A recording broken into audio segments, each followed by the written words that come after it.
There's a reason they call it the wild. In the Pacific Northwest, where fog swallows mountains and ancient forests hum with whispers, things move that shouldn't exist. What would you do if fog hunted you?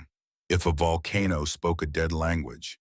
If something massive stalked you from the ocean? Or if a glacier kept spitting out bodies every 30 years, all killed the same way? Tonight, 11 professionals share what they encountered. A volcanologist who heard the mountain speak, a rescue specialist who found impossible tunnels, a fire lookout who heard something mimic dead people's voices, a cartographer trapped in an 8-hour loop that her watch said lasted 20 minutes. These aren't campfire stories. These are trained experts who know these forests better than anyone, and they'll all tell you the same thing. Out here, where trees remember everything, there are things watching from the farm, the water, the ice. Things that have been waiting far longer than we've walked upright. 11 stories that shattered everything they thought they knew. The Pacific Northwest doesn't just hide its secrets, it protects them. And if you're not careful, it'll make you one of them.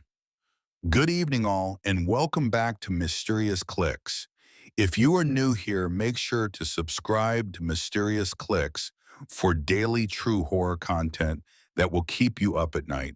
Hit that notification bell so you never miss when the darkness calls.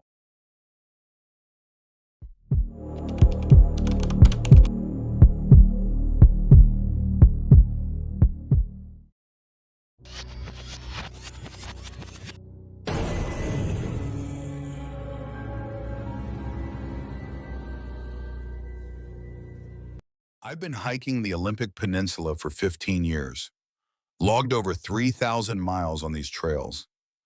I know every switchback, every creek crossing, every weather pattern that rolls in from the Pacific, which is exactly why I knew something was wrong the moment that fog started moving. It was late October and my buddy Marcus and I were doing a 3-day loop through the Hoh River Valley. Standard route we'd done a dozen times before. The forecast called for clear skies, maybe some afternoon clouds, nothing unusual. We started the trail around 7 in the morning, made good time through the old-growth forest. You know the kind. Trees so massive you'd need 4 people to wrap around them. Moss hanging like curtains. That particular kind of silence that only exists in ancient places. Around noon, we stopped for lunch near Elk Creek. That's when Marcus pointed to the ridgeline above us. There was fog pooling at the top, which wasn't strange by itself. Marine layer coming in from the coast happens all the time. But the way it was moving, that wasn't right. It wasn't drifting with the wind. It was flowing downhill like water. Methodical, deliberate. And it was fast. Marcus laughed it off, said I was being paranoid. We packed up and kept moving, figured we'd beat it to the next camp spot before it rolled through. But 20 minutes later, when I looked back, that fog had covered the distance it should have taken an hour to cross. It was maybe 200 yards behind us now, a solid wall of white moving through the trees. No breeze pushing it, no logical reason for that speed. That's when my GPS started glitching. The trail marker on the screen kept jumping around, showing us in 3 different locations within seconds. Marcus pulled out his phone, same thing. Compass app was spinning like we were standing on a magnetic anomaly. He finally looked at me, and I could see it in his eyes. He felt it too. Something was off. We picked up the pace. Not running, not yet, but moving faster than you should on uneven terrain with full packs. The fog kept coming. I'd check over my shoulder every few minutes, and each time it had closed the distance. 50 yards, 30 yards. Close enough now that I could see it wasn't uniform like normal fog. It had texture to it, almost like it was layered, and there were shapes moving inside it. Not trees, not anything I could identify, just dark forms shifting in and out of visibility. Marcus stopped dead in his tracks. He was staring at the trail ahead, and when I looked, I understood why. There was fog coming from that direction, too. We were being boxed in. Two walls of it, one behind us, one ahead, both moving toward us with that same impossible speed. The only clear paths were to our left and right, straight into the dense forest off trail. I told Marcus we needed to go left, head uphill, get to higher ground. He wanted to stay on the trail, said we'd lose our way in the undergrowth. But I could hear something now, coming from inside that fog behind us. Footsteps, multiple sets, heavy, rhythmic, matching our pace. Like whatever was in there knew exactly where we were. We went left, crashed through ferns and Devil's Club, branches whipping our faces, packs snagging on everything. The fog adjusted. I swear to God, it changed direction, curved around to cut us off. We changed course, headed downhill toward what I hoped was the river. The fog moved again. Every time we tried to break away, it herded us. There's no other word for it. We were being herded.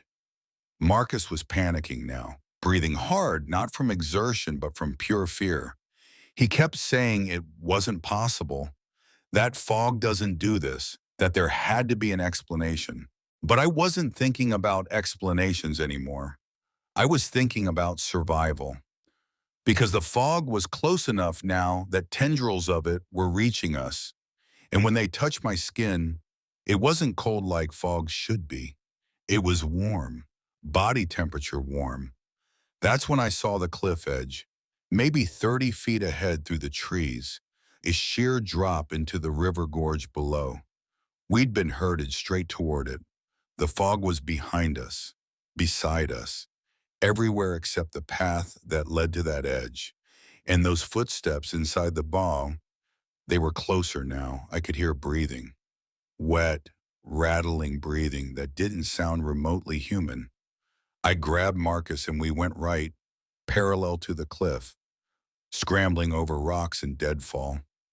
My pack caught on a branch and I shrugged out of it without stopping. Left $300 worth of gear behind and didn't care. The fog surged forward like it was angry we'd changed direction. It crashed through the trees like a wave, and for just a second, I saw what was inside it. I can't describe it properly because my brain won't let me hold on to the image. Something tall, too many limbs, moving wrong. But the worst part was that it saw me see it. I know that sounds insane, but I felt its attention lock onto me, and every instinct I had started screaming, "Run." We ran. Really ran this time. Everything we had. Marcus was ahead of me, and I was waiting for that fog to grab him, drag him back into whatever hell it came from. But then I saw it. A cave opening, maybe 15 feet across, cut into the rock face. Marcus dove inside, and I was right behind him. We scrambled back as far as we could go, maybe 20 feet deep, wedged ourselves into the darkness. The fog rolled up to the cave entrance and stopped. Just stopped, like it hit an invisible wall. It churned there, agitated, those shapes moving back and forth inside it. We could still hear the footsteps, pacing, circling, and then, I swear on everything I have, something spoke. Not words I understood, but vocalization, deliberate, like it was discussing us. We stayed in that cave for 6 hours, didn't move, barely breathed. The fog never left the entrance, just waited. There like it had all the time in the world. My watch said it was 4 in the afternoon, then 6, then 8. Finally, as the sun started to set, the fog began to thin, not drift away like normal fog. It pulled back, retreated into the forest the same way it had come. Deliberate, controlled. We waited another hour after it was gone before we moved. Hiking in the dark with no gear, we made it back to the main trail just before midnight. Took us another 4 hours to reach the ranger station. We tried to report it, tried to explain what happened, but how do you tell someone that fog hunted you? That it was intelligent? They were polite, said maybe we got disoriented. That panic can make people perceive things strangely. Not words I understood, but vocalization, deliberate, like it was discussing us. We stayed in that cave for 6 hours, didn't move, barely breathed. The fog never left the entrance, just waited there like it had all the time in the world. My watch said it was 4 in the afternoon, then 6, then 8. Finally, as the sun started to set, the fog began to thin, not drift away like normal fog. It pulled back, retreated into the forest the same way it had come, deliberate, controlled.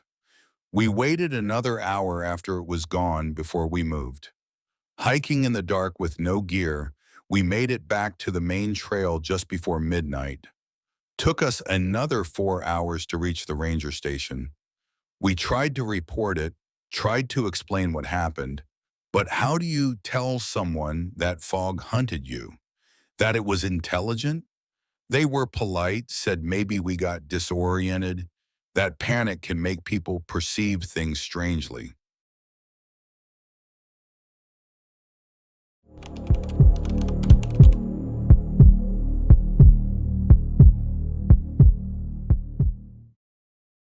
My name is Dr. Aaron Webb, and I've spent the last 12 years studying volcanic systems across the Pacific Rim. Mount St. Helens, Kilauea, Mount Fuji, you name it. I've rappelled into active craters, collected samples from lava tubes, and measured gas emissions from vents that could kill me in seconds. I approach my work with empirical rigor, data, measurements, scientific method, which is why what I'm about to tell you terrifies me more than any eruption ever could, because I can't explain it, and I've tried. In September of last year, I was contracted by the USGS to conduct a routine monitoring assessment of the Mount St. Helens crater. Standard stuff. Check the lava dome, measure sulfur dioxide emissions, install some new seismic sensors. I'd done this exact job 8 times before at this location. My base camp was established at the Johnston Ridge Observatory, and I had a team of 3 graduate students helping with equipment transport. The work itself was unremarkable for the first 2 days. We hiked into the crater, took our measurements. Everything was within normal parameters. Seismic activity was minimal. Gas levels were stable. The mountain was quiet, dormant, exactly as expected. But on the 3rd day, when I descended alone into a fumarole field on the northeast side of the dome, something changed. Fumaroles are volcanic vents that release steam and gases. They hiss, they whistle, they make all kinds of sounds as superheated gases escape through cracks in the rock. I've heard thousands of them, but these sounded different. I noticed it immediately. Instead of the usual high-pitched whistle or low rumble, these vents were producing sounds that had rhythm to them. Cadence, almost like speech patterns, but distorted through the geology. I radioed back to base camp, told them I was picking up unusual acoustic signatures and wanted to set up recording equipment. My lead graduate student, Jennifer, thought maybe it was just wind interaction with the vent geometry creating harmonic resonance. Possible, sure, but I'd never heard anything quite like this. So I deployed 3 high-sensitivity microphones around the fumarole cluster and started recording. That's when I heard it clearly. Words, not English, not any modern language I recognized, but definitely structured vocalization. Consonants, vowels, syntax coming from inside the mountain. I checked my gas monitor thinking maybe I was getting CO2 exposure, early signs of hypoxia making me hallucinate. But my levels were fine. Oxygen saturation was normal. I was thinking clearly. I called Jennifer on the radio. Asked her to listen to the live feed from the microphones I'd set up. There was a long pause after I patched her in. Then she said, "Aaron, what the hell is that?" She heard it too. That meant it wasn't a hallucination. It wasn't equipment malfunction. It was real, and it was being recorded. The voices got louder over the next hour. More vents started producing them. Dozens of them all around me, creating this overlapping chorus of sounds that shouldn't exist. And they weren't random. They were responsive. When I moved closer to one vent, the sounds from that location would increase in volume and complexity. When I stepped back, they'd quiet down. Like whatever was making these sounds knew I was there. I'm a scientist. I don't spook easily. But standing in that crater, surrounded by voices speaking from the earth itself, I felt something I'd never experienced at any volcano before. I felt watched, studied, like I was the experiment and something ancient was observing my reactions. Jennifer's voice crackled over the radio. She'd been running the audio through a spectrographic analysis program. She said the frequency patterns were consistent with human speech, but the phonemes didn't match any language in the database. Then she said something that made my blood go cold.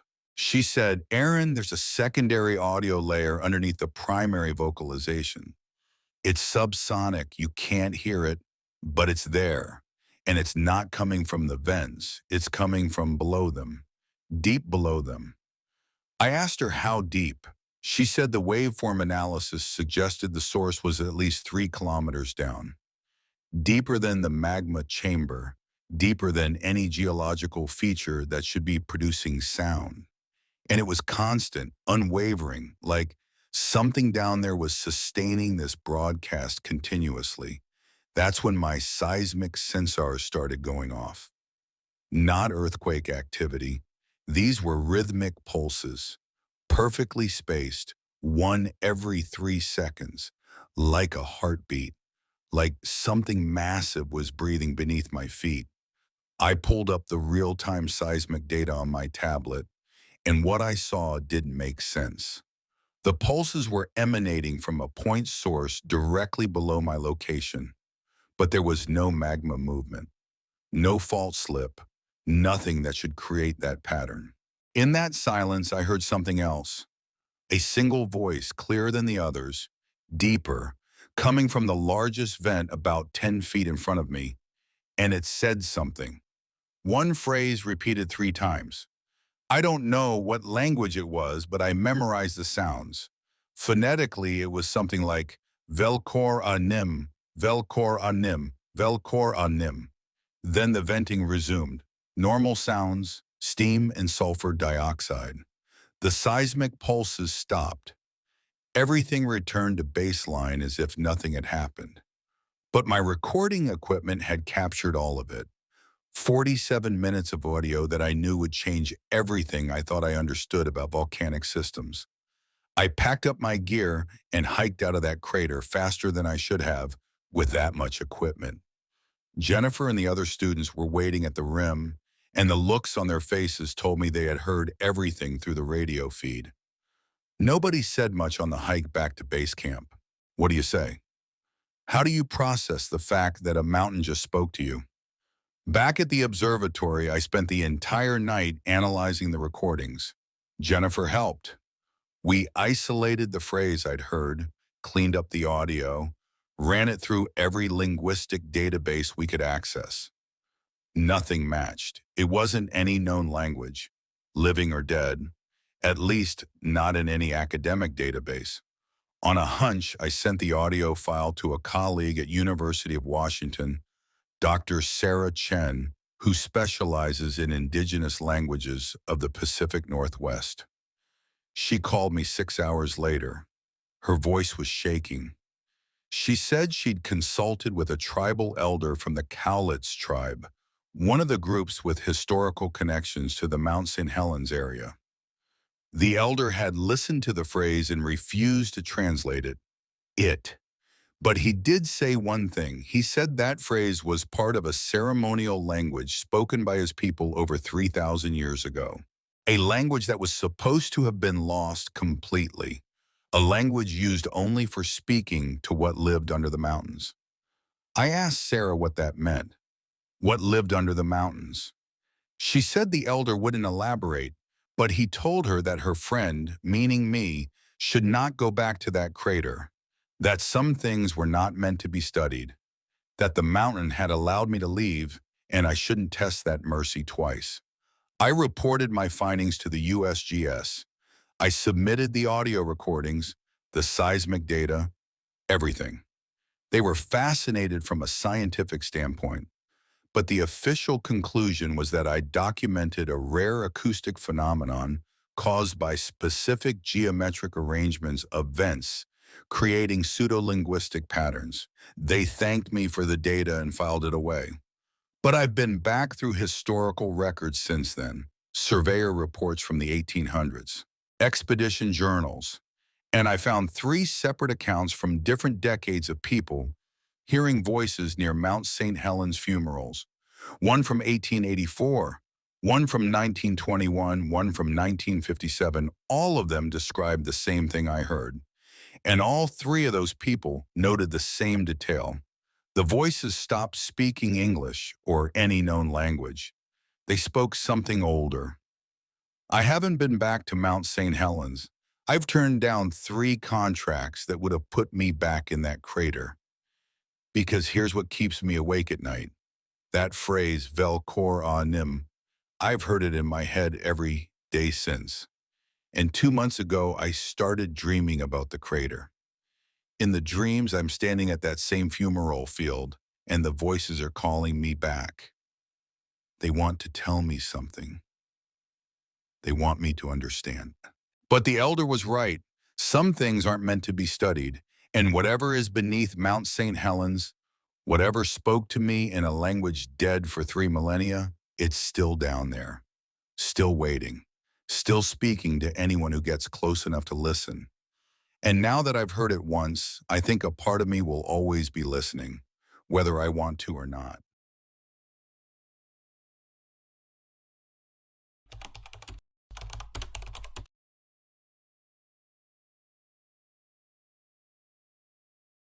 I study marine ecosystems for a living. Specifically, I focus on tidal pool biodiversity along the Pacific Northwest coast. It's methodical work. You catalog species, measure populations, track changes over time. Nothing dramatic, nothing dangerous, just observation and data collection. Which is why what happened at Ruby Beach last June has completely upended my understanding of what lives in our oceans. I was conducting a routine survey during an extreme low tide. These happen a few times a year, when the moon's position creates tidal drops low enough to expose areas that are usually underwater. It's the best time to access deep tidal pools and observe species that rarely see daylight. I'd been to Ruby Beach maybe 20 times before. Beautiful location. Sea stacks jutting out of the water. Driftwood scattered across black sand. Tourist spot during the day, but I always went at dawn when the tide was right and the beach was empty. This particular morning, the tide was lower than I'd seen in 3 years. Pools that were normally 6 feet underwater were completely exposed. I was working my way north along the rocks, photographing anemones and cataloging starfish populations. Standard procedure. My research partner Tom was supposed to meet me there, but he'd texted saying his car broke down. So I was alone, which wasn't unusual. I'd done solo surveys dozens of times. Around 6:30, I reached a pool I'd never seen before. It was massive, maybe 40 feet across, carved deep into the bedrock. The water was incredibly clear, and I could see it dropped at least 15 feet down. At the far end, there was an opening, a channel that connected the pool to the ocean beyond the rocks. I set up my underwater camera on a pole, dropped it in to get footage of the pool floor, and that's when I noticed something odd. The fish in the pool weren't behaving normally.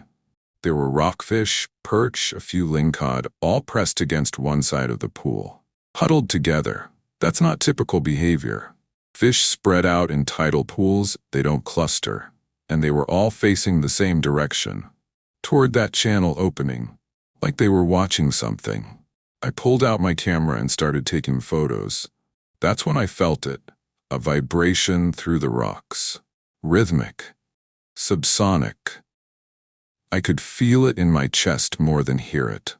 Like something very large was moving nearby. I looked out toward the ocean past the sea stacks. The water out there was moving strangely. Not wave action, not current. There was a disturbance about 100 yards offshore. The surface was bulging slightly, like something massive was just beneath it. I called Tom, told him he needed to get someone out here, that I was seeing unusual marine activity. He asked if I meant a whale. I told him no, this was different. The movement pattern wasn't right for a whale. Too sustained, too focused. He said he'd make some calls, but it would take at least an hour for anyone to reach me. I decided to stay put and observe. Document whatever this was. That's when the thing in the ocean moved closer. The disturbance traveled from 100 yards out to maybe 70 yards. Then 50. The water displacement was creating ripples that weren't natural. Too organized, and I realized something that made my stomach drop. It was moving in a circle, a wide arc around my position. It was orbiting me, observing me the same way I'd been observing the tidal pools. I backed away from the edge of the rocks, started heading toward the beach, toward higher ground. But I kept looking back, watching that disturbance in the water. It followed. When I moved south, it adjusted its position. When I stopped, it stopped. The pattern was unmistakable. I was being tracked. The sun was fully up now, bright and clear, perfect visibility, which made what I saw next even more impossible to dismiss. The disturbance came closer, maybe 30 yards from the rocks, and for just a moment, the water cleared enough that I saw a shape beneath the surface.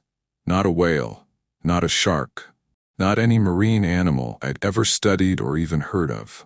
It was massive, easily the size of a city bus, but the shape was wrong, too elongated, and there were appendages, multiple ones, moving independently. I scrambled back toward the beach, no longer trying to be scientific about this. Pure instinct now. The tide was starting to come back in, water already covering some of the lower rocks I'd crossed earlier. I had maybe 20 minutes before those rocks would be submerged again. And I had this overwhelming certainty that if I was still on them when the water rose, whatever was out there would have access to me. My phone rang. It was Tom. He'd gotten through to a colleague at the Olympic Coast National Marine Sanctuary. I tried to explain what I was seeing, but how do you describe something your brain can't properly categorize? I told him it was big, it was following me, and I needed to get off these rocks immediately. Tom said his colleague wanted me to stay on the line, keep describing what I was seeing.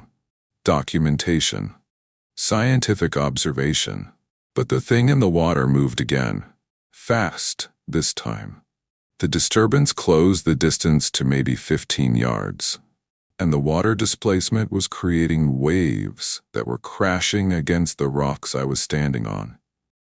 Deliberately, like it was testing the distance, measuring how far it needed to reach.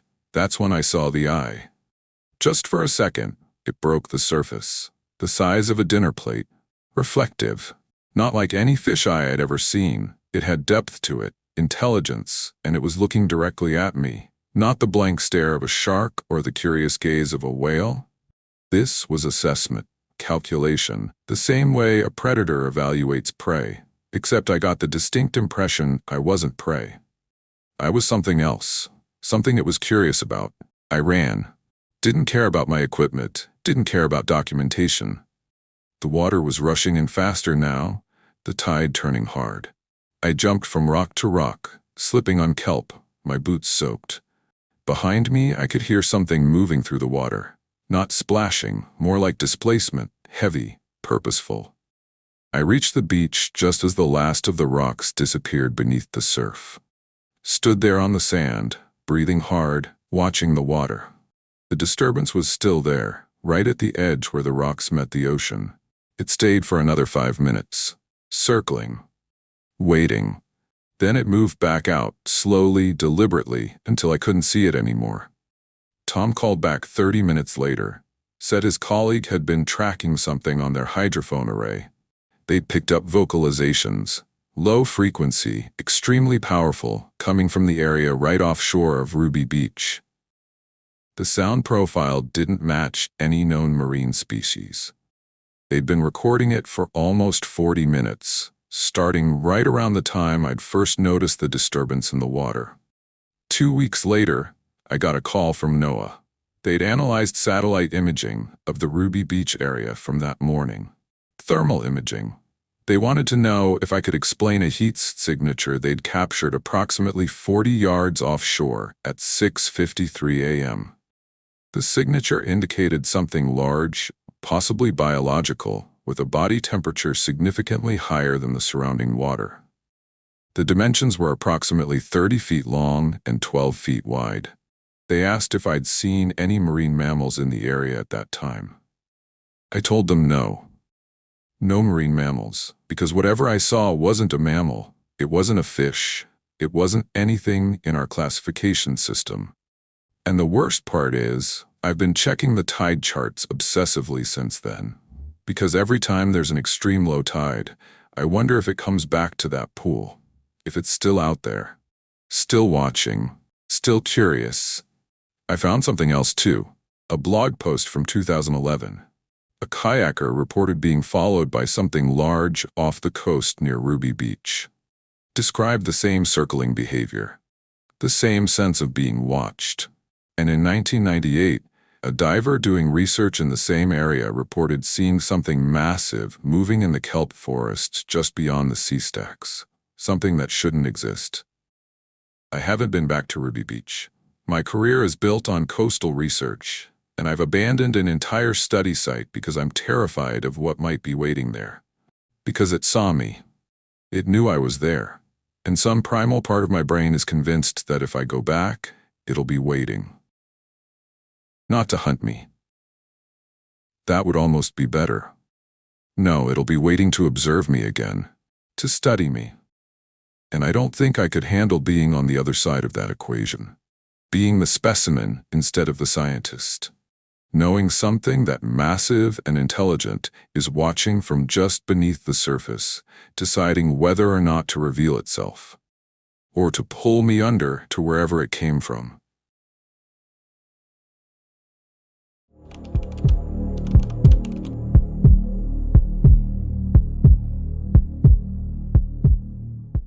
I've worked in audio production for 23 years. Music studios, film sets, wildlife documentaries. I know sound. I understand frequencies, wavelengths, acoustics, psychoacoustics. I can tell you what 432 hertz feels like versus 440. I can identify room reverb by ear. Sound is my entire world, which is why I need you to understand that what I recorded in the Hoh rainforest wasn't just unusual. It was impossible. And it did something to time itself. Last March, I was contracted by a nature documentary crew to capture ambient forest sounds. They wanted that pristine, untouched audio. Bird calls, wind through old growth, water movement. The Hoh rainforest is perfect for this. It's one of the quietest places in North America. No roads nearby, no aircraft noise, just pure natural sound. I'd done this kind of work 100 times before. I went in alone with my equipment, high-end field recorder, shotgun microphones, windscreens, the works. About $40,000 worth of gear. The producer, a guy named Mitchell, stayed at the ranger station to coordinate. I had a satellite phone for check-ins. The plan was simple. Hike 3 miles in, set up at 5 different locations, record for 2 hours at each spot, hike back out, 8-hour job, maybe 10 was setup time. The first 3 locations were perfect. Exactly what we needed. Clean audio, beautiful natural ambience.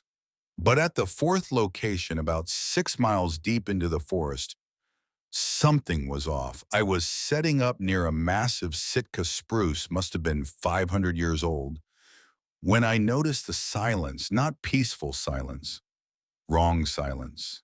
No birds, no insects, no wind. In a rainforest, there should always be sound. Always, but this was dead quiet.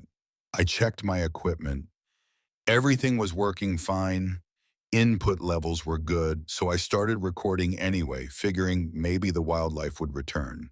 I was wearing my monitoring headphones, listening to the live feed, and that's when I heard it.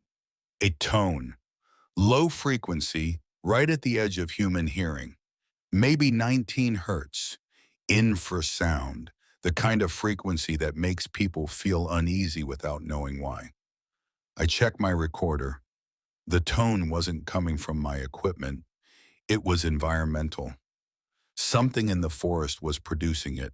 Consistent, unwavering. Like a machine, except there were no machines out here. I called Mitchell on the sat phone, told him I was picking up an anomalous frequency and wanted to investigate. He thought maybe it was geological, something to do with underground water or rock stress. He told me to document it, said it might be interesting for the documentary. I moved closer to where the frequency seemed strongest. My equipment has directionality, so I could track the source. It was coming from deeper in the forest, off any trail. I should have stayed put, should have just recorded from a distance. But professionally, I was curious.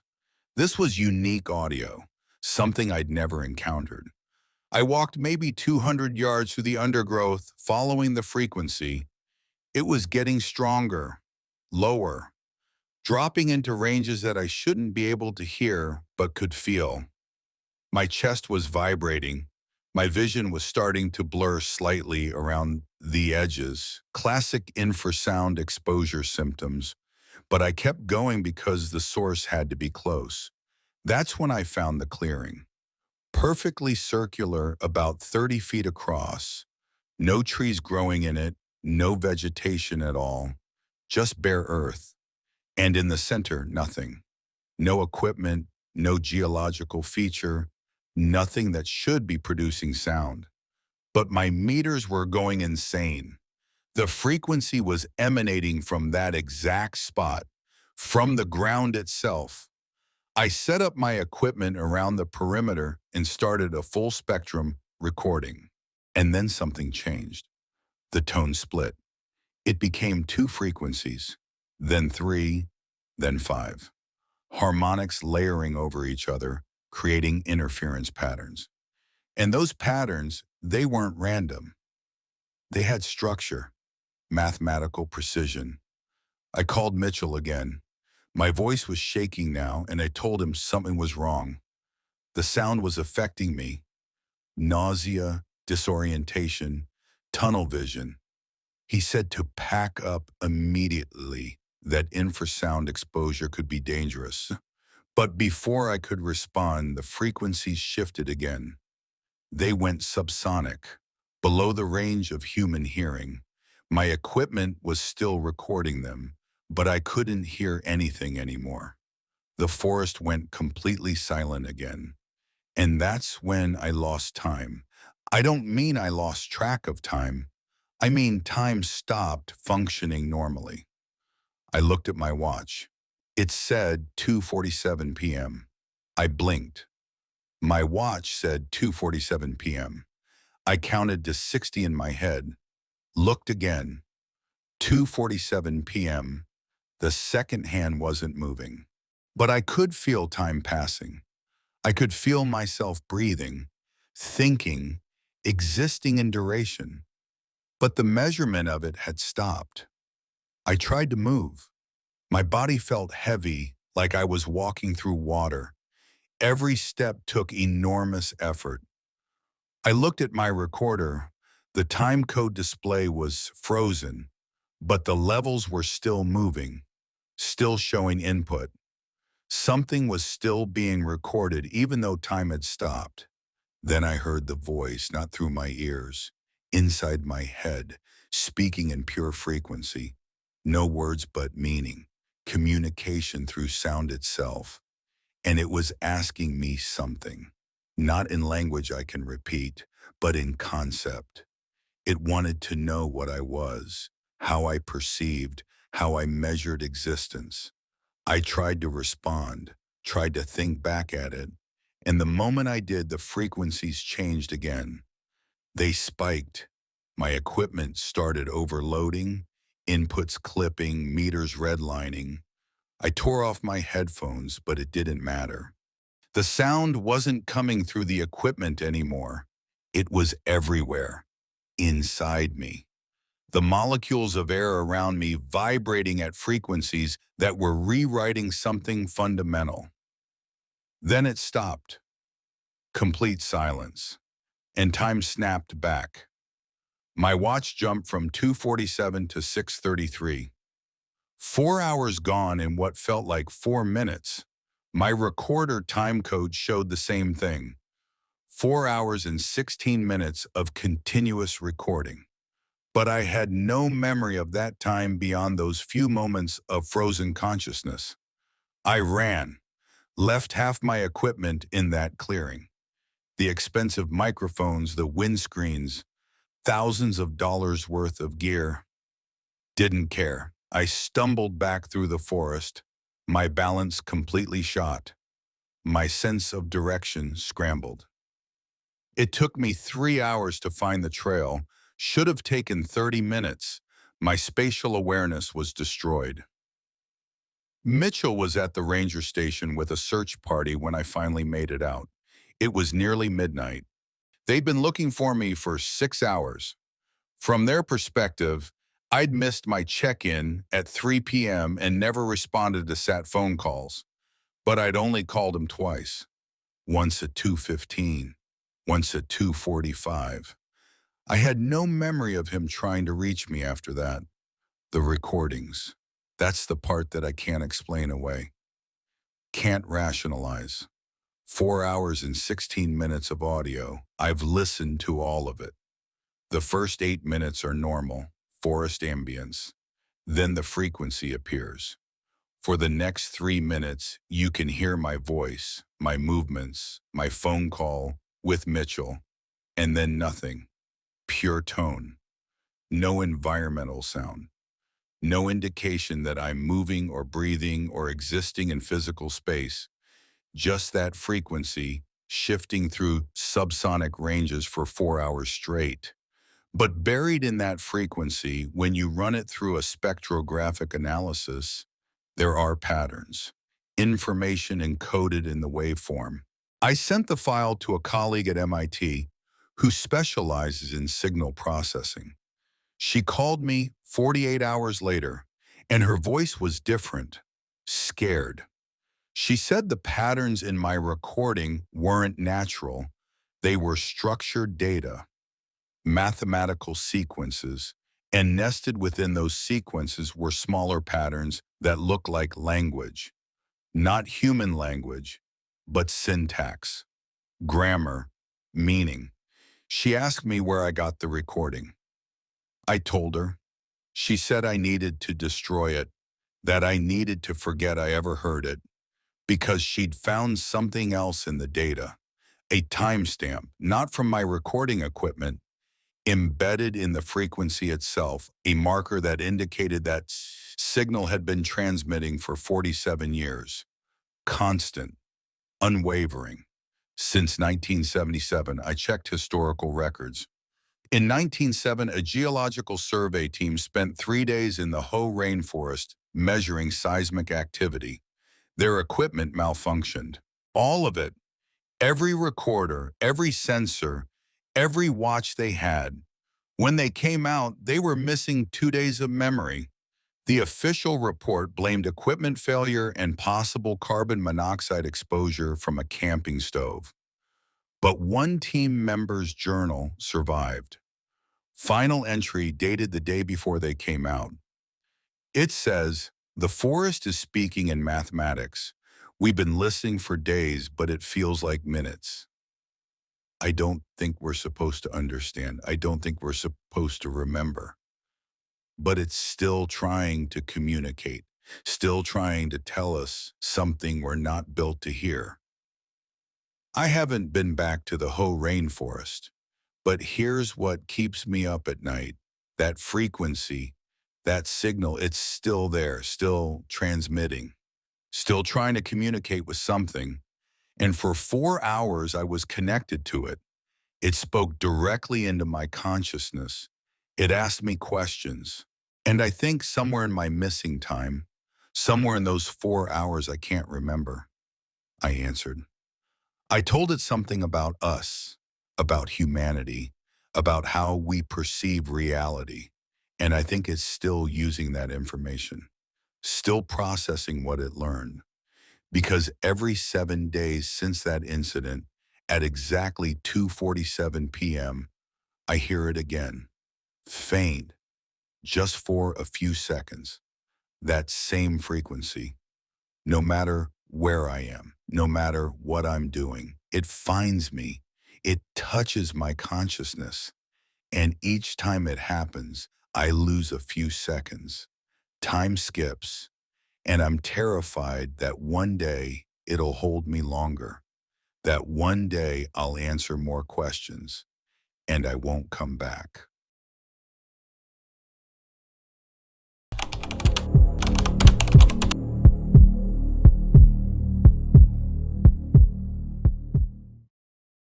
I've photographed wildlife professionally for 16 years. Grizzlies in Alaska, wolves in Yellowstone, mountain lions in the Cascades. I know animal behavior. I know how predators move, how they hunt, how they react to human presence. I've had close calls, dangerous situations, moments where one wrong move could have ended me. But I've never been truly afraid of an animal. Not until I saw what my trail cameras captured in the North Cascades. Because what I photographed wasn't an animal. It was something pretending to be one. I was working on a long-term project documenting predator corridors through the mountain passes. The idea was to set up motion-activated cameras at strategic locations and leave them for weeks at a time to capture natural behavior. No human interference. Just observe what moves through these spaces when nobody's watching. I had 30 cameras deployed across a 60-mile range. In August, I went to collect the SD cards from a cluster of 5 cameras I'd placed near a remote valley called Devil's Creek. Weird name, but a lot of places up there have names like that. Local history, indigenous warnings, settler superstition. I never paid much attention to it. The location was perfect for my research. Game trail, water source, dense forest cover. Exactly where predators should be moving through. The first 4 cameras had standard footage. Deer, elk, a black bear, some coyotes. Normal. The 5th camera was positioned overlooking a small clearing about 40 yards across. When I pulled the SD card and reviewed the footage back at my truck, I noticed something immediately. The camera had triggered 247 times in 3 weeks. That's unusual. These cameras only activate when they detect motion, and 247 triggers in that time frame suggests something was in that clearing constantly. I started scrolling through the images. The first 50 were normal. Deer crossing at dawn, a fox at dusk. Then, image 51. There's something at the tree line. Hard to make out because it's partially obscured by shadows, but it's big. Roughly the size of a black bear. The shape's wrong though. The proportions don't match. The limbs are too long. Image 52. Taken 30 seconds later. It's moved into the clearing. Still far from the camera, maybe 30 yards out. And I can see it more clearly now. It's standing on 4 legs, but the posture is off. The spine is too flexible. The head is too large. I zoomed in on my laptop. The image quality was good, and what I saw made me put the laptop down and walk away for a minute. It had a deer's body, or something that looked like a deer's body.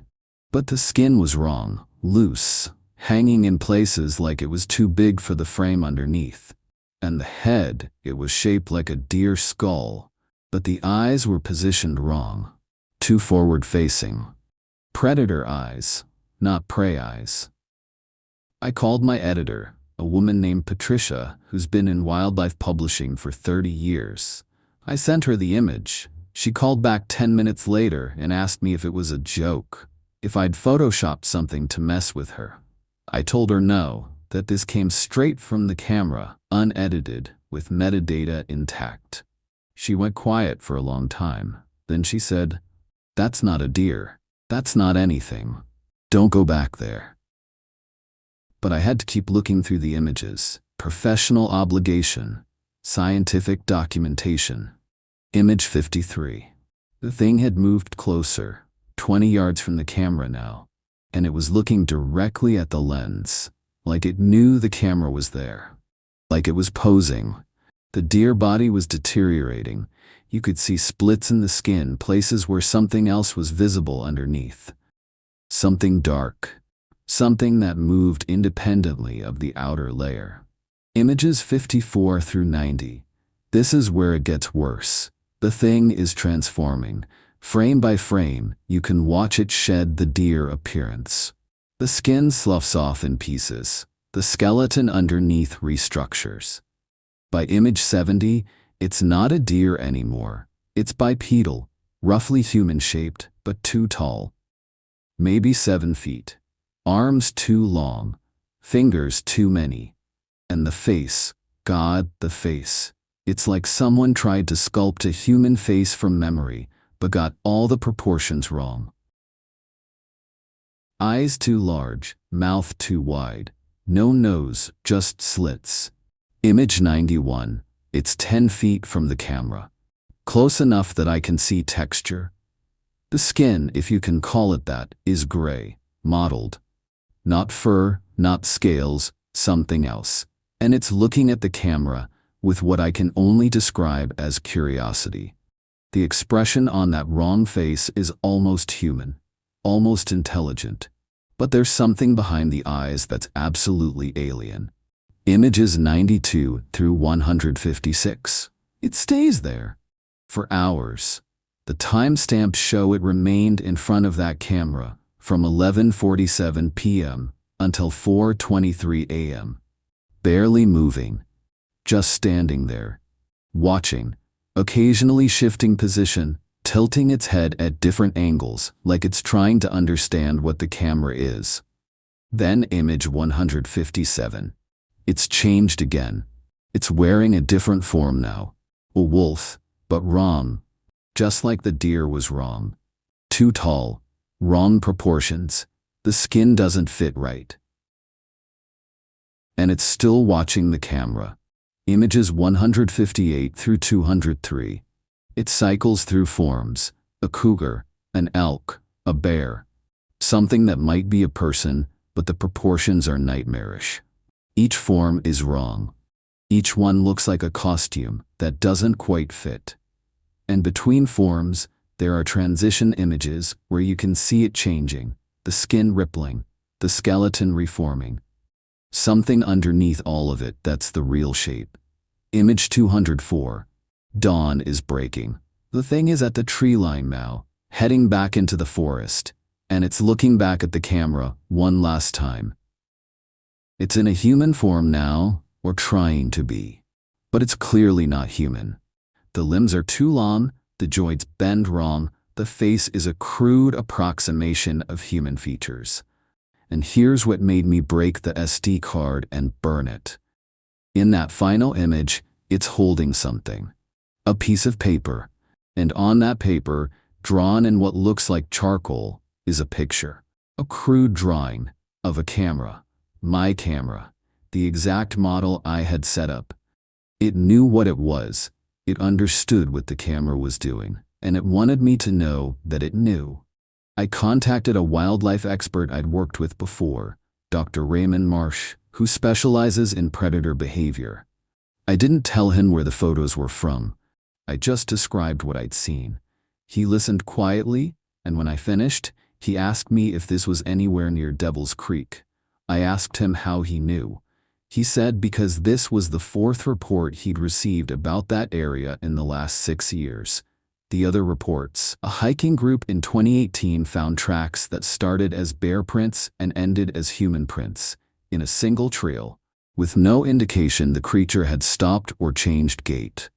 A forestry worker in 2020 reported seeing something wearing the skin of a wolf, watching him from a ridge for 3 hours.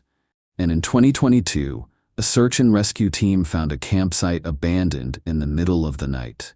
The tent was torn open from the inside. All the gear left behind, but no sign of the campers.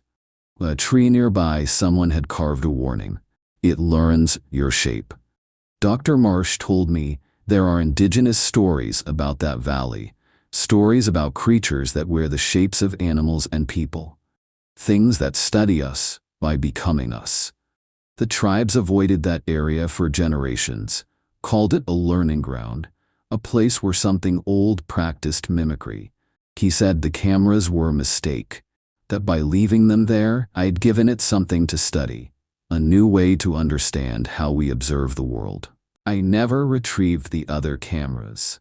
I abandoned the entire project. Lost $40,000 in equipment. But 3 weeks after I pulled that SD card, I got an email. From my own email address. The subject line was empty. The message body contained a single image attachment. I almost deleted it, thought it was a spoof or a hack, but something made me open it. It was a photo, taken by one of the cameras I'd left behind. The one positioned on the trail leading out of Devil's Creek. The one on the route I'd used to hike in. The image showed me, walking toward the camera. Date stamp was from 3 days prior, but I hadn't been there 3 days prior. I'd been in Seattle, 200 miles away. I have receipts, security footage, witnesses. The image shows me.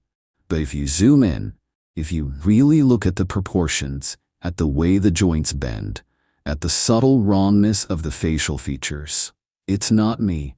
It's close, incredibly close, but it's not me.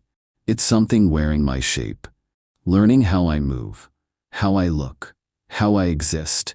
I've stopped taking photos, covered every camera in my house, because now when I look in mirrors, I have to study my own reflection, check the proportions, make sure the joints bend right, make sure I'm still me.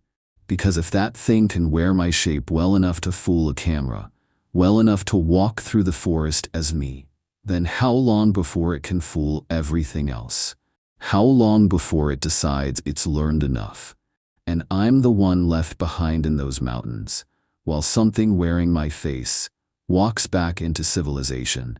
And the worst part, the thing that truly terrifies me, is the thought that maybe it already has. Maybe I'm the one who's not quite right anymore. Maybe I'm the copy, and I'd never know the difference.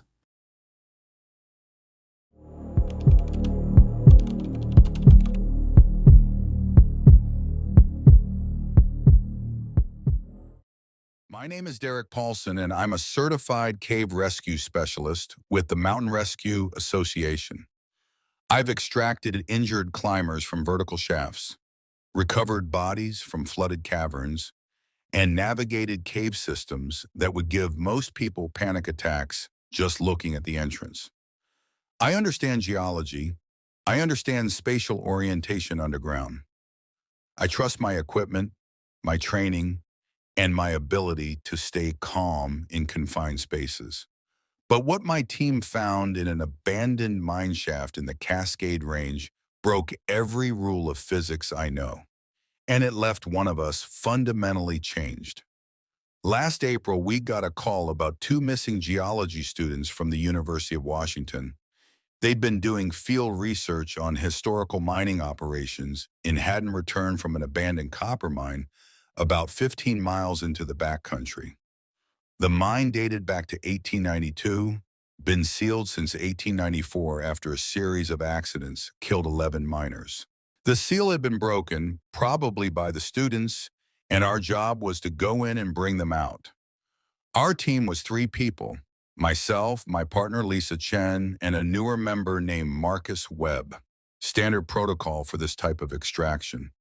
We had full caving gear, communications equipment, rope systems, medical supplies.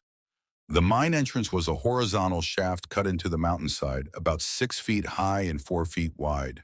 Timber supports that were over a century old but surprisingly intact. We marked our entry point, established a base camp, and went in. The first 100 yards were straightforward. Single tunnel, slight downward grade, no branching. We found evidence the students had come through. Fresh boot prints in the sediment, a dropped water bottle. Then we reached the first intersection. The main tunnel continued straight, but there was a side passage to the left.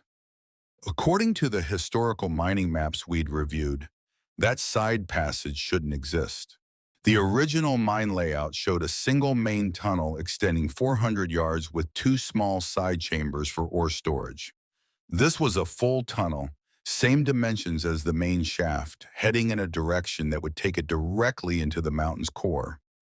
Lisa checked the maps again, verified we were reading them correctly. She radioed to base camp, told them we were seeing structural discrepancies. They told us to proceed with caution, focus on finding the students. We could document the layout on the way out. So we continued on the main tunnel, but I marked that side passage. Something about it felt wrong. The timbers supporting it were newer than the main shaft, not 1890s construction, maybe 20 or 30 years old. We found the first student about 200 yards deeper. He was alive, conscious, sitting against the wall with his headlamp pointed at the ground. Tyler was his name. He looked at us when we approached, and the relief I expected to see wasn't there. Instead, he looked terrified. He said his partner, a woman named Sarah, had gone further in to explore a chamber they'd found. That was 6 hours ago. She hadn't come back, and he hadn't gone after her because of the angles. I asked him what he meant by the angles. He just kept saying the tunnels don't make sense, that we needed to get out, that this mine wasn't right. Classic signs of panic, maybe hypothermia, definitely exhaustion. We gave him water, wrapped him in a thermal blanket, and Marcus stayed with him while Lisa and I continued deeper to find Sarah. The main tunnel opened into a chamber about 60 feet across. Our lights couldn't find the ceiling, which was strange because the mine shouldn't have chambers this large. And there were tunnels, 6 of them, branching off from this chamber in different directions. But here's what made me stop moving. The tunnels weren't level. 3 of them sloped upward at impossible angles. One of them, I swear, curved up and over like a loop. And my sense of gravity, my inner ear, it was telling me we were still on level ground. But my eyes were seeing tunnels that defied basic geometry. Lisa pulled out her compass. It was spinning, not slowly drifting, actively spinning like we were standing on a magnetic anomaly. She tried her GPS. No signal, which was expected underground. But the last recorded position before we lost satellite was wrong. It showed us as being 200 yards east of where we actually were, and 300 feet higher in elevation than we should be. We heard Sarah calling then. Her voice echoed from one of the upward sloping tunnels. She was yelling for help, said she was stuck, couldn't find her way back. Lisa and I exchanged looks. That tunnel physically couldn't go anywhere. If we followed that slope at that angle, we'd be above ground within 100 yards. We'd break through the mountainside. But Sarah's voice was clearly coming from deep within it. We entered the tunnel. The slope was steep, maybe 30 degrees, and our lights showed it continuing up as far as we could see. But here's what broke my brain. We walked uphill for 10 minutes, steep, exhausting climbing. But when I looked at my inclinometer, an instrument that measures slope angle, it read 0 degrees, perfectly level. My body was telling me we were climbing. My equipment was telling me we were walking on flat ground. And both couldn't be true. Lisa stopped. She was looking at the tunnel wall. In the stone, there were tool marks, pick and chisel work, but the marks were wrong. They were cutting in directions that didn't match how miners work. Vertical strokes that went sideways, horizontal cuts that went down. Like whoever carved this tunnel had a different relationship with gravity than we did. We found Sarah in a side chamber off that impossible tunnel. She was unconscious but breathing, dehydrated, mild hypothermia, but alive.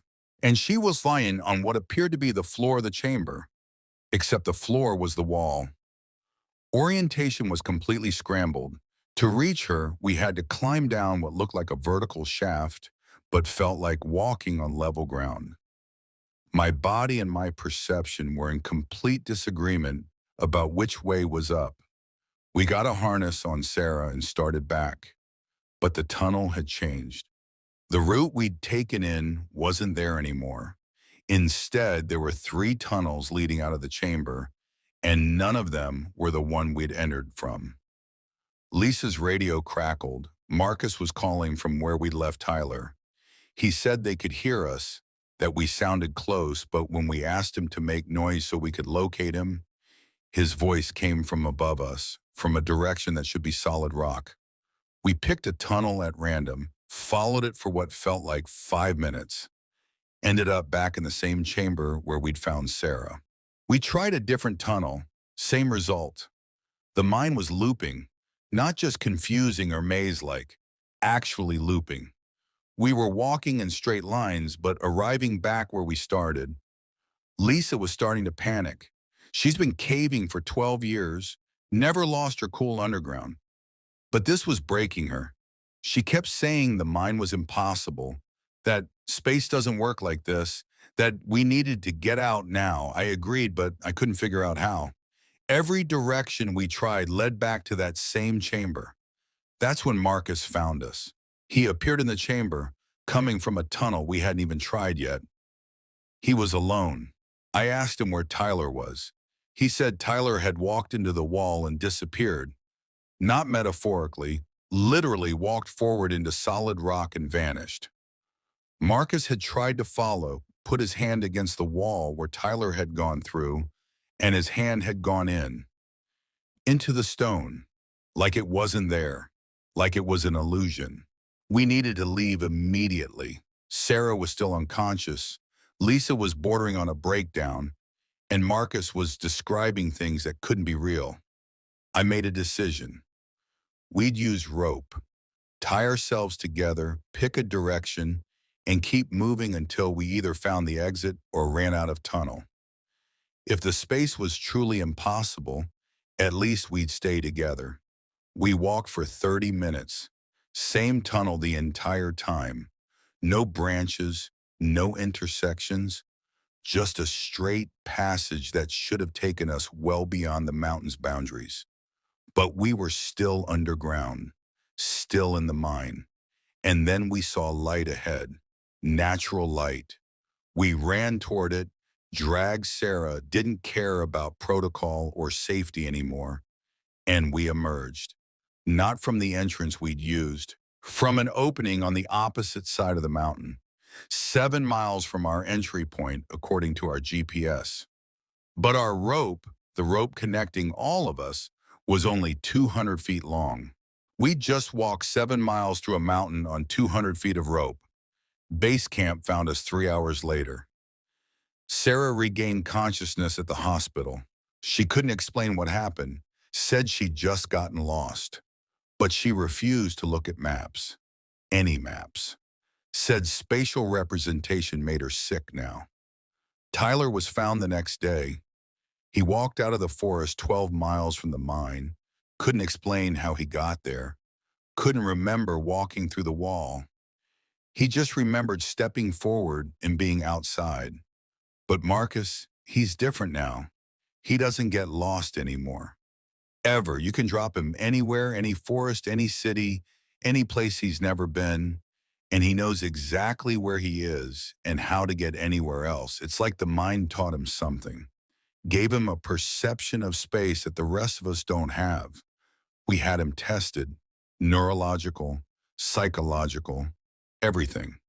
He's normal, except he can navigate impossible routes. He knows about shortcuts that don't exist. And sometimes when I'm talking to him, I catch him looking at walls like he's seeing through them, like he's seeing the spaces between spaces. I found the mine records, the real ones, not the sanitized version in the county archives. In 1894, the 11 miners who died, they weren't killed in a collapse. They were lost. All of them entered the mine on the same day and never came out. Search parties went in, found the tunnels had changed, found passages that led nowhere and everywhere at once. They sealed it because they were afraid more people would disappear. But the seal was just stone and stone and mortar can't contain a space that doesn't follow the rules. I won't go back. The Mine Rescue Association has that site flagged now. Officially, it's structurally unsound, which is true in a way they can't even imagine. But I dream about it, those impossible tunnels, those angles that shouldn't exist. And in the dreams, I can navigate them. I can understand them. And I wake up knowing that if I went back, I could find my way, but I'd have to become something else to do it. Something like Marcus is becoming. Something that sees space the way that mine exists. And I'm not ready to stop being human. Not yet.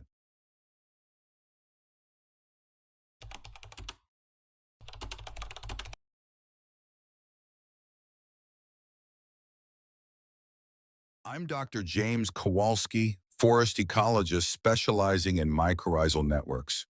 If you don't know what that means, it's the underground fungal systems that connect trees, allowing them to share resources and information. It's fascinating science. We've discovered that forests are far more interconnected than anyone imagined. Trees communicate through these networks, warn each other about threats, even support sick or dying members of their community. It's beautiful, elegant biology. But what I discovered in an old grow stand near Mount Rainier proved that the network isn't just communication, it's consciousness. And it's been aware of us for a very, very long time. Last June, my research assistant Claire and I were conducting soil sampling in a protected grove about 18 miles from the nearest trail. This forest was ancient. Some of those Douglas firs and western red cedars were over 800 years old. The kind of place where the canopy is so dense that you're walking in permanent twilight. We were studying how the mycorrhizal networks in old growth differ from younger forests, looking at nutrient transfer efficiency and network complexity. The first indication something was unusual came from our soil samples. Claire was running preliminary analysis with our portable equipment, and the fungal density was off the charts, not just high, but impossibly high. The mycelium concentration suggested the entire forest floor was basically one massive organism. She thought the equipment was malfunctioning, so we took samples from 6 different locations. All of them showed the same thing. The fungal network under this grove was operating at a level of integration we'd never seen before. I decided to do something experimental. We had a prototype sensor array designed to measure electrical signals in the mycorrhizal network. Trees and fungi use electrical impulses to communicate, similar to neurons in a brain. Very weak signals, but measurable. We planted 20 sensors across the grove in a grid pattern and activated the monitoring system. The results were immediate and shocking. The network was lit up like a Christmas tree. Electrical activity everywhere, but not random. The signals were moving in patterns, waves of activity radiating from specific nodes, responses coming back from other areas. sustained loops of signal that looked exactly like what you'd see in a thinking brain. Claire pulled me aside and asked me if we were actually measuring thought. I told her that was impossible. Fungal networks can relay information, but they don't think. They're not conscious. But then the pattern changed.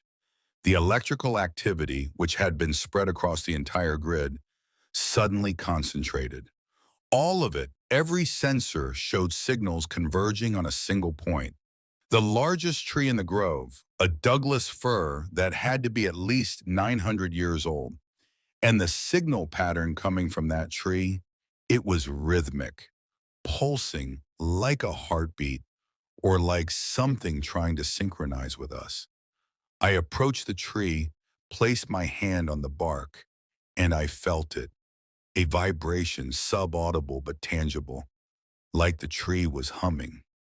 Claire was watching the monitors, and she called out that the moment I touched the tree, every sensor in the grove spiked. The electrical activity tripled, like the network was excited that we'd made contact. Then my radio crackled. We weren't using the radios. They were in our packs, turned off, but I heard my own voice coming through the static, not saying words, just sounds, breathing. And then Claire's voice came through her radio, also turned off, repeating the same thing. The forest was playing back our sounds, not mimicking, playing baby, like it had recorded us and was testing the playback. I pulled my hand away from the tree. The sensors immediately calmed down, but the damage was done. The network knew we were there, knew we were studying it, and it was studying us back. Claire wanted to leave. She's a rational person, solid scientist, but she was visibly shaking. She said this wasn't normal research anymore. This was contact, first contact. I told her we needed to document this, that this was potentially the most important biological discovery in decades, proof of botanical consciousness. But she was already packing up her equipment. That's when the trees moved. Not the branches or the leaves, the trunks. I watched a cedar about 40 feet away shift position, just a few inches, but enough that the ground around its root system bulged and resettled. Then another tree moved, then another. All around us, the forest was adjusting. The gaps between trees were narrowing. The paths we'd used to navigate the grove were closing. Our sensors went insane. Every monitor showed maximum electrical activity. The network wasn't just active, it was overloading. And the signals, they were no longer random or even patterned. They were synchronized. Every tree, every fungal connection, every root system firing in perfect unison. One massive coordinated response. Claire screamed for me to run. We grabbed what we could and started moving toward where we'd entered the grove. But the forest had rearranged itself. The route we'd taken in, marked carefully with GPS waypoints, was gone. In its place were trees that hadn't been there before. Not new growth species, mature trees, as if they'd been there for centuries. Our GPS showed us standing in the middle of where our entry path should be. But physically, there was no path, just solid forest. We tried a different direction, same result. The trees had boxed us in, and the electrical signals were getting stronger, more complex. Our portable monitors were burning out from the intensity. The last one to die showed something that I still see when I close my eyes. The signal pattern in the moment before the equipment failed formed a structure. Not random pulses, not just communication. It was an image, a map, showing us two small electrical signatures surrounded by the massive network. And there were paths shown on that map, routes out of the grove. The forest was showing us how to leave. I told Claire to watch the trees. I pulled out a notebook and tried to remember the map pattern I'd seen. The route it had shown, I picked a direction that looked completely wrong toward the densest part of the forest, and started walking. Claire followed because she didn't have a better idea. The trees parted, not dramatically, not quickly, but as we walked, gaps appeared, spaces just wide enough to pass through. The forest was guiding us, letting us out. But I could feel it watching, feel the attention of something vast and patient tracking our movement through its body. Because that's what we were doing, walking through the body of a single living entity that spanned hundreds of acres. We emerged 90 minutes later, nearly a mile from where we'd entered. Our GPS showed an impossible route. We'd walked through spaces that the satellite data showed as impassable terrain. But we were out. The forest had released us. I reported our findings to the university. They were interested in the electrical activity data, fascinated by the fungal density measurements. But when I mentioned the trees moving, the forest consciousness, the guided exit, I was told I needed to take some time off. Stress, exhaustion, possible exposure to toxic spores. They wanted me to see a doctor, get psychological evaluation, but Claire confirmed everything. She experienced the same things I did, and our data, before the equipment died, supports what we witnessed. So I started digging into historical records. Forest ranger reports, indigenous oral histories, logging records from the early 1900s. And I found patterns. In 1923, a logging crew entered that grove to begin harvesting. They never cut a single tree. The foreman's report said the men refused to work, claimed the forest was watching them, that the trees were moving to block their equipment. The operation was abandoned. In 1956, a group of hikers got lost in the same area. All 5 of them. Search and rescue found them 3 days later, 7 miles from where they'd entered, with no memory of how they'd traveled that distance. They all reported the same thing. The forest showed them the way out. And there are indigenous stories. The Nisqually people have legends about that mountain, about a grove where the trees remember everything, where the forest lives as one. Their stories say the trees have been there since before humans, that they watched as people learned to walk upright, learned to speak, learned to use fire, and the trees decided humans weren't a threat, so they let us pass through. But if we ever became dangerous, if we ever tried to harm the grove, the trees would close ranks, would protect themselves, would make sure we never found our way in again. I went back 3 months later, alone, without equipment. I wanted to understand, wanted to communicate.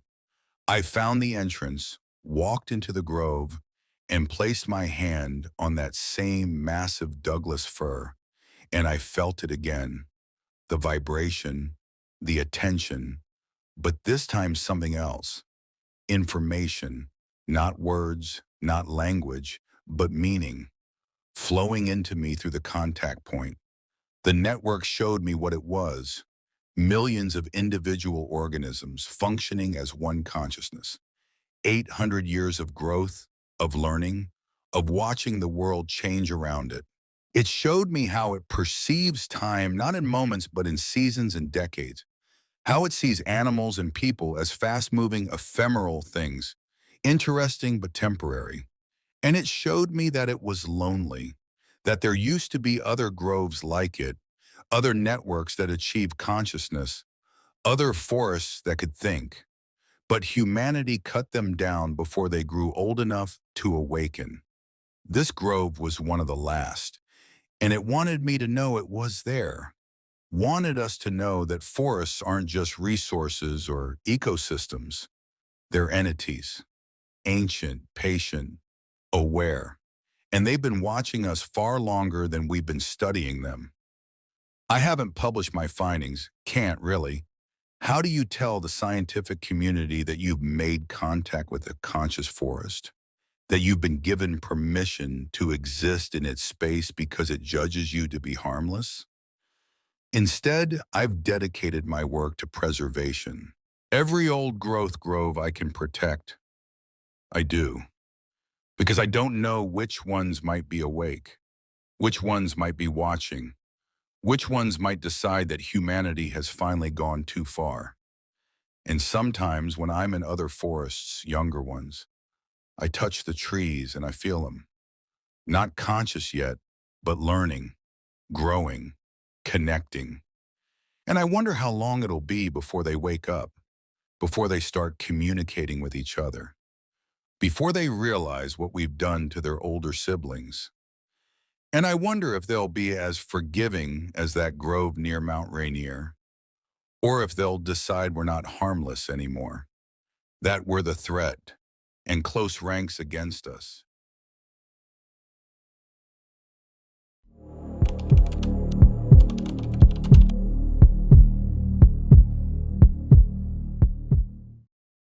My name is Dr. Nathan Cross, and I've been studying glacial dynamics for 19 years. I've worked on ice sheets in Greenland, alpine glaciers in the Alps, and spent 2 seasons in Antarctica. I understand ice. I know how glaciers move, how they preserve things, how they reveal their secrets as they melt. But nothing in my training prepared me for what's emerging from the Cascade Glaciers. Because what we've been finding isn't just preserved by the ice. It's been collected, deliberately, over centuries. And the pattern is finally becoming clear. Last July, I was leading a research expedition on the Commonwealth Glacier in the North Cascades. Climate change has been causing rapid glacial retreat in the region, and we were documenting the rate of melt. Standard work. We take measurements, photographs, collect ice core samples, but we also do surface surveys because melting glaciers release things. Old climbing equipment, lost hikers from decades past, sometimes artifacts from indigenous peoples who crossed these mountains centuries ago. We found the first body on day 3.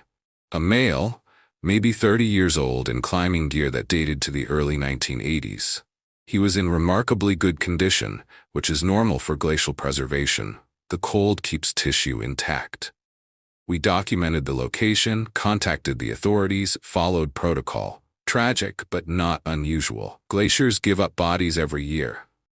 But my climbing partner, a woman named Dr. Sarah Vega, noticed something odd about the position. The body wasn't lying naturally, wasn't in a position consistent with a fall or avalanche burial. It was arranged, arms crossed over the chest, facing upward, like it had been placed there deliberately. She took detailed photographs before the recovery team arrived. 2 days later, we found the second body. Female, different location on the glacier, but same time period. Mid-1980s, based on the clothing and equipment, and the same position, arms crossed, facing up. Sarah pulled me aside and showed me something she'd discovered. The bodies were 50 yards apart, but they were on the same glacial flow line. The ice they were embedded in came from the same accumulation zone higher up the mountain. They'd been deposited in the same location and moved together as the glacier flowed downhill over decades. We reported the second body, but I convinced the authorities to let us continue surveying before the recovery crews came in. I told them we might find more, that there might be a climbing accident we didn't know about. But that wasn't what I was thinking. I was thinking about the arrangement, the placement, the deliberate positioning. We found the third body that afternoon, male, but this one was different. The clothing was older, 1950s based on the style and materials. Same position, same glacial flow line. And here's where Sarah and I both realized we weren't looking at accidents.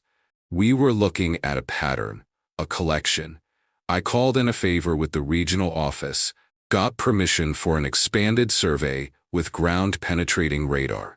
If there were more bodies, the radar would find them. We spent the next day scanning the glacier along that flow line. The radar found 4 more signals, 4 more bodies, deeper in the ice, following the same path down the mountain. We started excavating, carefully, using ice axes and brushes, treating it like an archaeological site. The 4th body, when we reached it, was from the 1920s. Wool clothing, primitive climbing equipment. Same position. The 5th was older still, late 1800s, based on the clothing. Homesteader or prospector. The sixth made my blood run cold. No modern clothing, hide and leather, indigenous. Carbon dating would later confirm it was over 300 years old, and it was in the same position as all the others. Sarah sat down in the snow and refused to move for 10 minutes.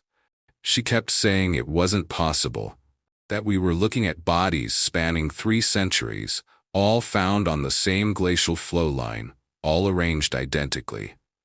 The statistical probability of that being coincidence was effectively zero. Someone or something had been placing these bodies in the same location for at least 300 years, and the glacier had been carrying them downhill, eventually releasing them as the ice melted. I had to know where they came from. We plotted the flow line backward, calculating where the ice containing these bodies had originated.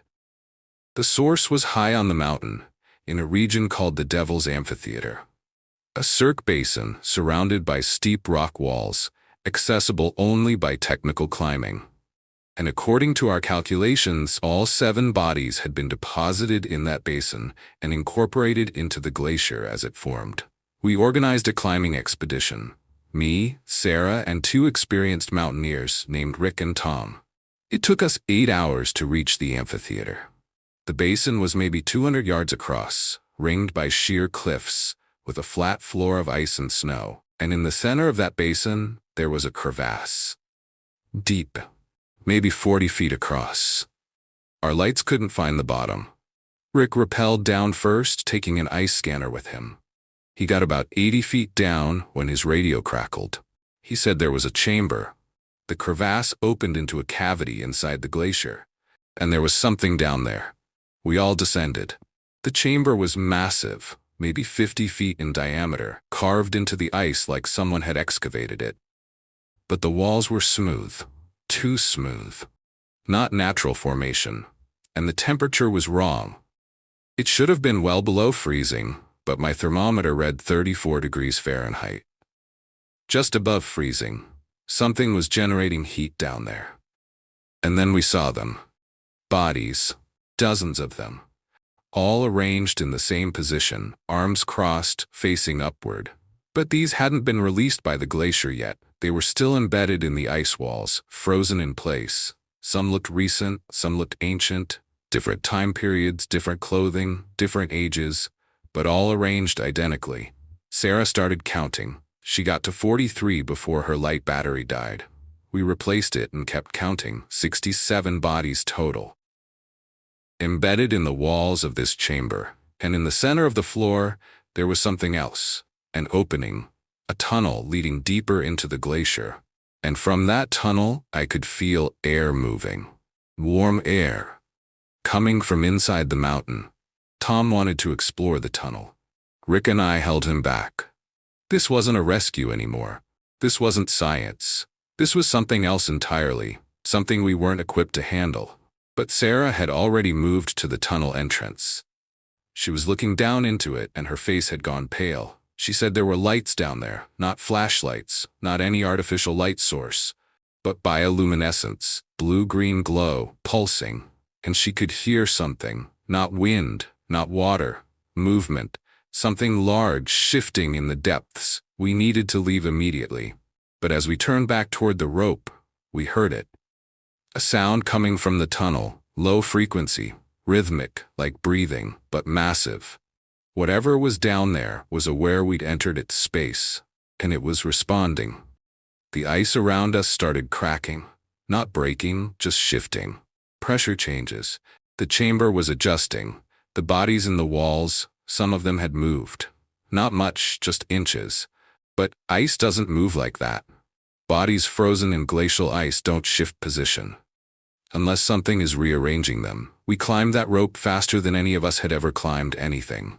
Rick was first out, then Tom, then Sarah. I was last. And as I was ascending, I looked down one final time into that chamber. The tunnel in the floor, the one leading deeper into the mountain, something was emerging from it. I couldn't see details, just mass. Something enormous pulling itself up from the depths. And all around it, The bodies in the ice were glowing. That same blue-green bioluminescence emanating from the frozen corpses like they were active, like they were alive. I made it to the surface. We collapsed the rope behind us, marked the crevasse entrance on GPS, and climbed down from that amphitheater in record time. We didn't speak during the descent. Didn't discuss what we'd seen. We reached base camp, and Sarah immediately filed a report with the National Park Service and the Forest Service. She told them the location was hazardous, that it needed to be restricted immediately. But before any action could be taken, I did something I probably shouldn't have. I ran carbon dating on tissue samples from all 7 bodies we'd excavated. The results were impossible. The indigenous body, the one we thought was 300 years old, dated to 1890. The body in 1800s clothing dated to 1920. The 1950s body dated to 1980. Every single one was 30 years newer than the clothing suggested. Someone had been taking bodies from different eras, dressing them in period clothing from 30 years earlier and placing them in that glacier, creating a false timeline, making it look like this had been happening for centuries when it had really only been happening since 1890. But why? Why create the illusion of a centuries-old pattern? And then I found the mining records. In 1890, 11 miners disappeared in an abandoned copper mine in the Cascade Range. 11 bodies never found. I counted the bodies we documented in that ice chamber. 67.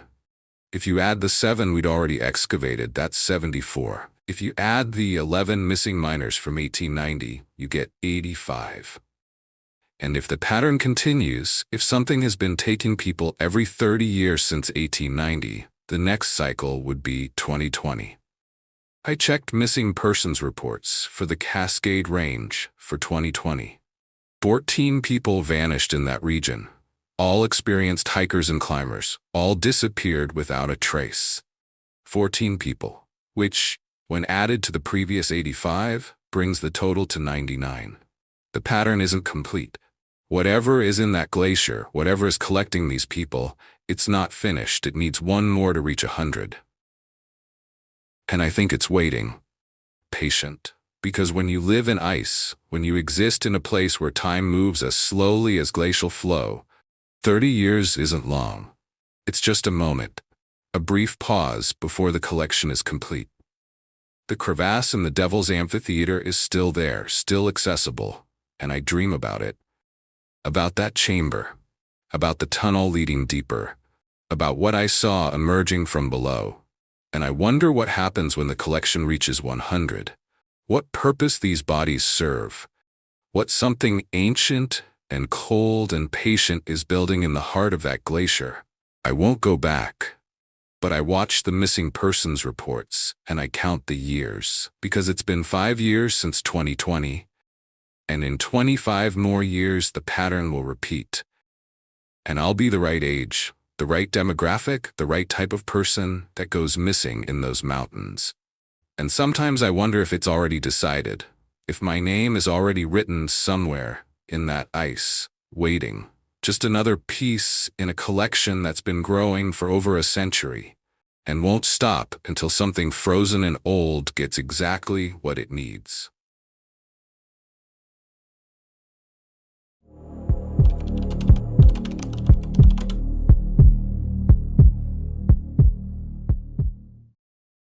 My name is Rachel Torres, and I spent 6 months as a fire lookout in the Gifford-Pinchot National Forest.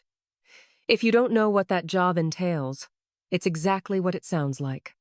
You live alone in a tower on top of a mountain, watching for smoke, monitoring weather patterns, reporting fire activity.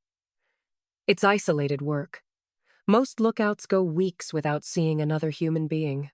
You have a radio for communication, supplies delivered by helicopter every 2 weeks, and nothing but wilderness in every direction. It's peaceful, meditative, at least, that's what everyone told me. I lasted 6 months before I requested an emergency transfer, and the only reason I stayed that long was because I kept telling myself I was imagining it. That isolation was playing tricks on my mind. But I wasn't imagining it. The recordings prove that, and the Forest Service knows it. They've known for years. They just don't talk about it. Because how do you explain that something in those mountains has been listening to us, learning from us, and trying to speak to us using our own voices? I arrived at the Burley Mountain Lookout Tower in late May. Gorgeous location. 360-degree views. On clear days, you could see Mount Rainier, Mount Street Helens, Mount Adams. The tower itself was a 14 by 14-foot cabin sitting on a 40-foot steel frame. One room, windows on all sides, basic amenities, and a radio console that was my lifeline to the outside world. The first week was exactly what I expected. Beautiful sunrises, peaceful days, stunning sunsets. I'd check in twice daily with the ranger station on a scheduled frequency. Morning report at 8 a.m., evening report at 6 p.m., standard stuff. Weather conditions, visibility, any smoke sightings. The ranger I communicated with most often was a guy named Daniel Reeves. Nice guy. Been with the Forest Service for 15 years. He'd talk me through the radio protocols, give me updates from headquarters, just generally made sure I was settling in okay. On day 9, I heard Daniel's voice outside my scheduled check-in times. It was around 3 a.m. I was asleep when the radio crackled to life. His voice came through, clear as day, saying my name. "Rachel! Rachel! Are you awake?" I grabbed the handset, responded that I was receiving him, asked if there was an emergency, but there was no reply, just static. I tried calling back to the ranger station. No answer. I figured it was a technical glitch, interference. Maybe his radio had activated accidentally. But it happened again the next night. Same time, 3 a.m. His voice calling my name. This time I didn't respond immediately. I just listened. And after calling my name 3 times, the voice said something else. It said, "Can you hear me? I'm trying to reach you." But the cadence was off. The phrasing was slightly wrong. Like someone who'd learned English as a second language but didn't quite have the rhythm right. I contacted Daniel during my morning report. Asked him if he'd been trying to reach me at night. He said no. Said his radio was turned off at night. And even if it wasn't, he'd never make contact outside the scheduled times unless there was an emergency.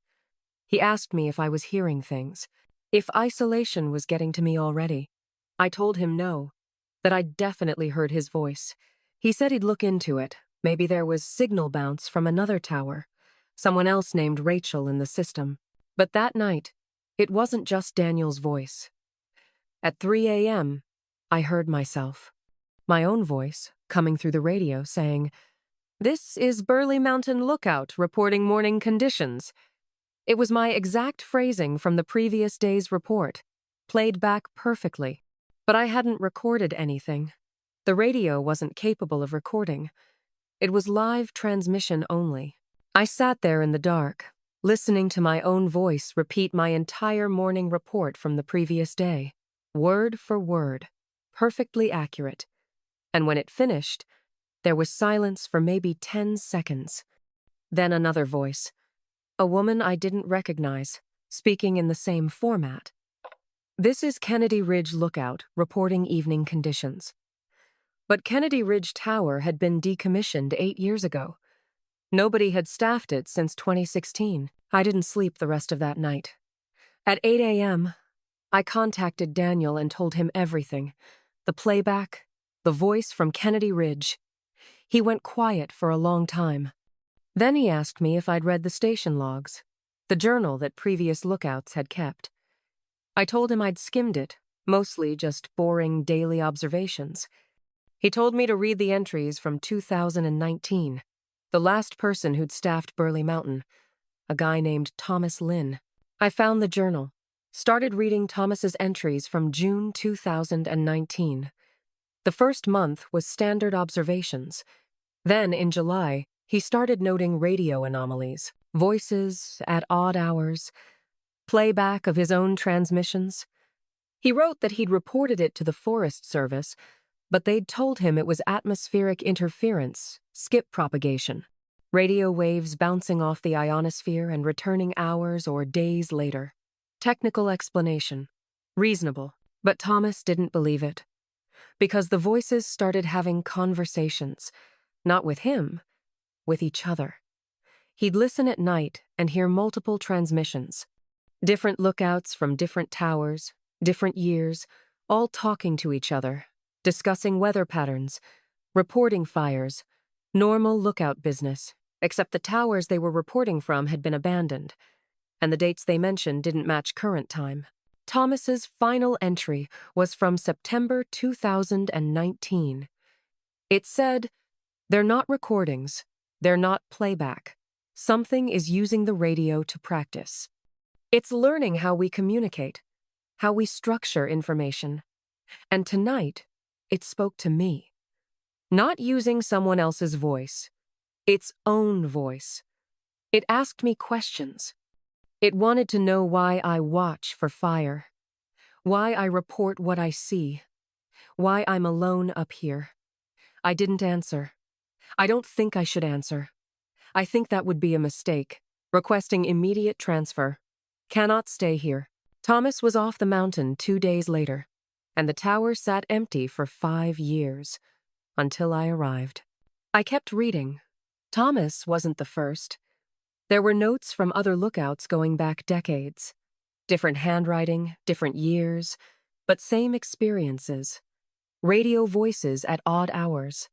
Playback of previous transmissions. And every single one of them noted the same progression.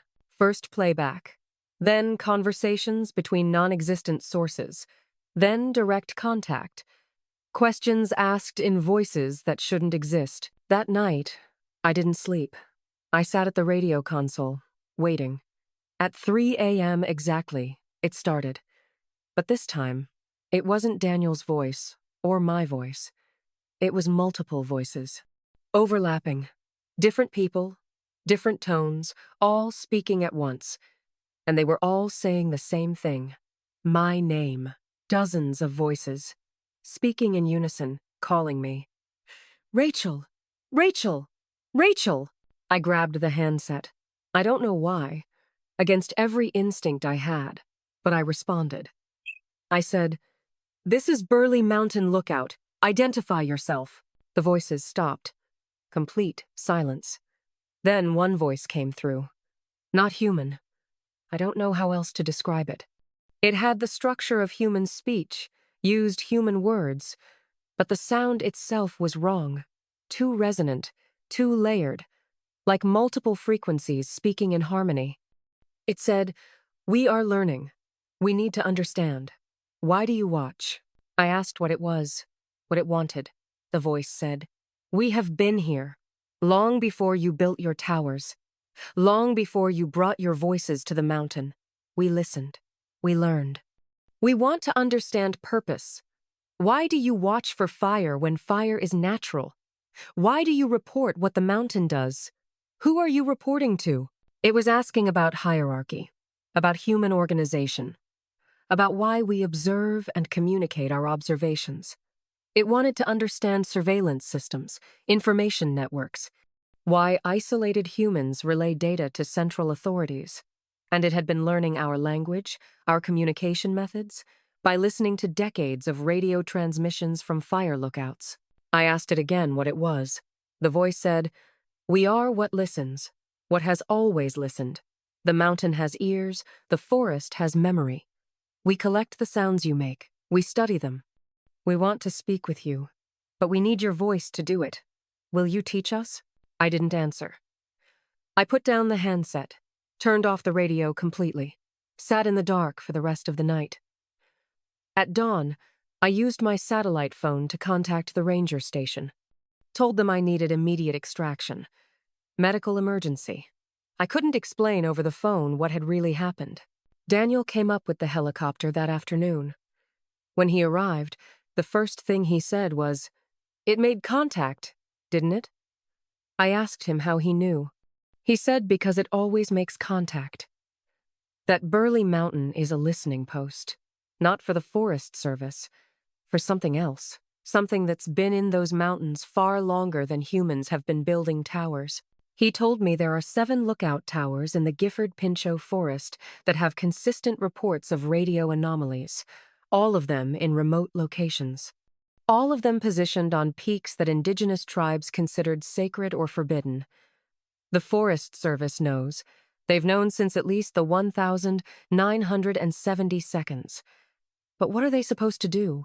Report that something non-human is using the radio network to learn human language? That there's an intelligence in the mountains that's been eavesdropping on our communications for 50 years? Daniel said they staff the towers anyway because the thing, listening, whatever it is, has never been hostile. Just curious. It wants to understand us. And the only way it can do that is by listening to isolated people having routine conversations about weather and smoke, learning our patterns, our purposes, our hierarchy. But he said I did the right thing by not teaching it, by not engaging further. Because in 2003, a lookout at one of the other listening towers did engage. Spent 3 weeks having nightly conversations with the voice, teaching it, explaining human systems. And when he came down from the mountain, he couldn't speak anymore. Not wouldn't. Couldn't. His vocal cords were intact, his brain showed no damage, but he'd lost the ability to produce language, like something had taken it from him, extracted it, made a copy and left him unable to access the original. I left Burley Mountain that day. The Forest Service paid me for the full season even though I'd only stayed 6 months. Daniel said they always pay full salary to lookouts who request early transfer from listening towers. It's the least they can do for people who make contact. But here's what I can't stop thinking about. That thing, whatever it is, it's still learning, still listening. And it's not just fire lookouts anymore. Cell towers, radio transmitters, satellites. We've filled the world with voices, with signals, with communication. And if something has been listening to us for 50 years from 7 mountain peaks in one forest, how many other places is it listening from? How many other mountains? How many other wildernesses that we've wired with our technology? And what happens when it's learned enough? When it's collected enough voices, understood enough of our language, studied enough of our behavior? Will it just keep listening? Or will it start speaking? Not just to isolated lookouts on mountaintops, but to everyone, using all the voices it's collected over decades, calling us, asking us questions, wanting to understand what we are. And I don't think we're ready for that conversation. I don't think we're ready to know what's been listening all this time, or what it plans to do with everything it's learned.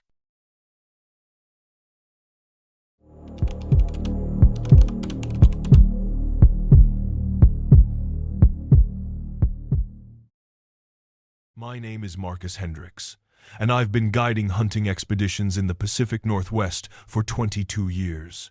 I've taken clients into some of the most remote backcountry in Washington and Oregon. I know how to read terrain, track game, and most importantly, keep people safe in environments that can kill you if you make mistakes. I've dealt with bear encounters, hypothermia, equipment failures, and client panic. I thought I'd seen every scenario these mountains could throw at me. But what happened last October proved I don't understand these wilderness areas at all. Because something out there knows how to take a human mind, how to override it, how to turn 6 individual people into a single coordinated entity, and I watched it happen in real time. I was contracted by a group of 5 clients for a week-long elk hunting expedition in the Olympic National Forest. All experienced hunters, all physically fit, all properly equipped.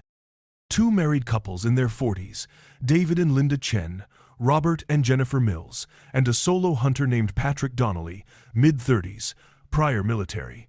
Good group. The kind of clients who follow instructions and don't take unnecessary risks.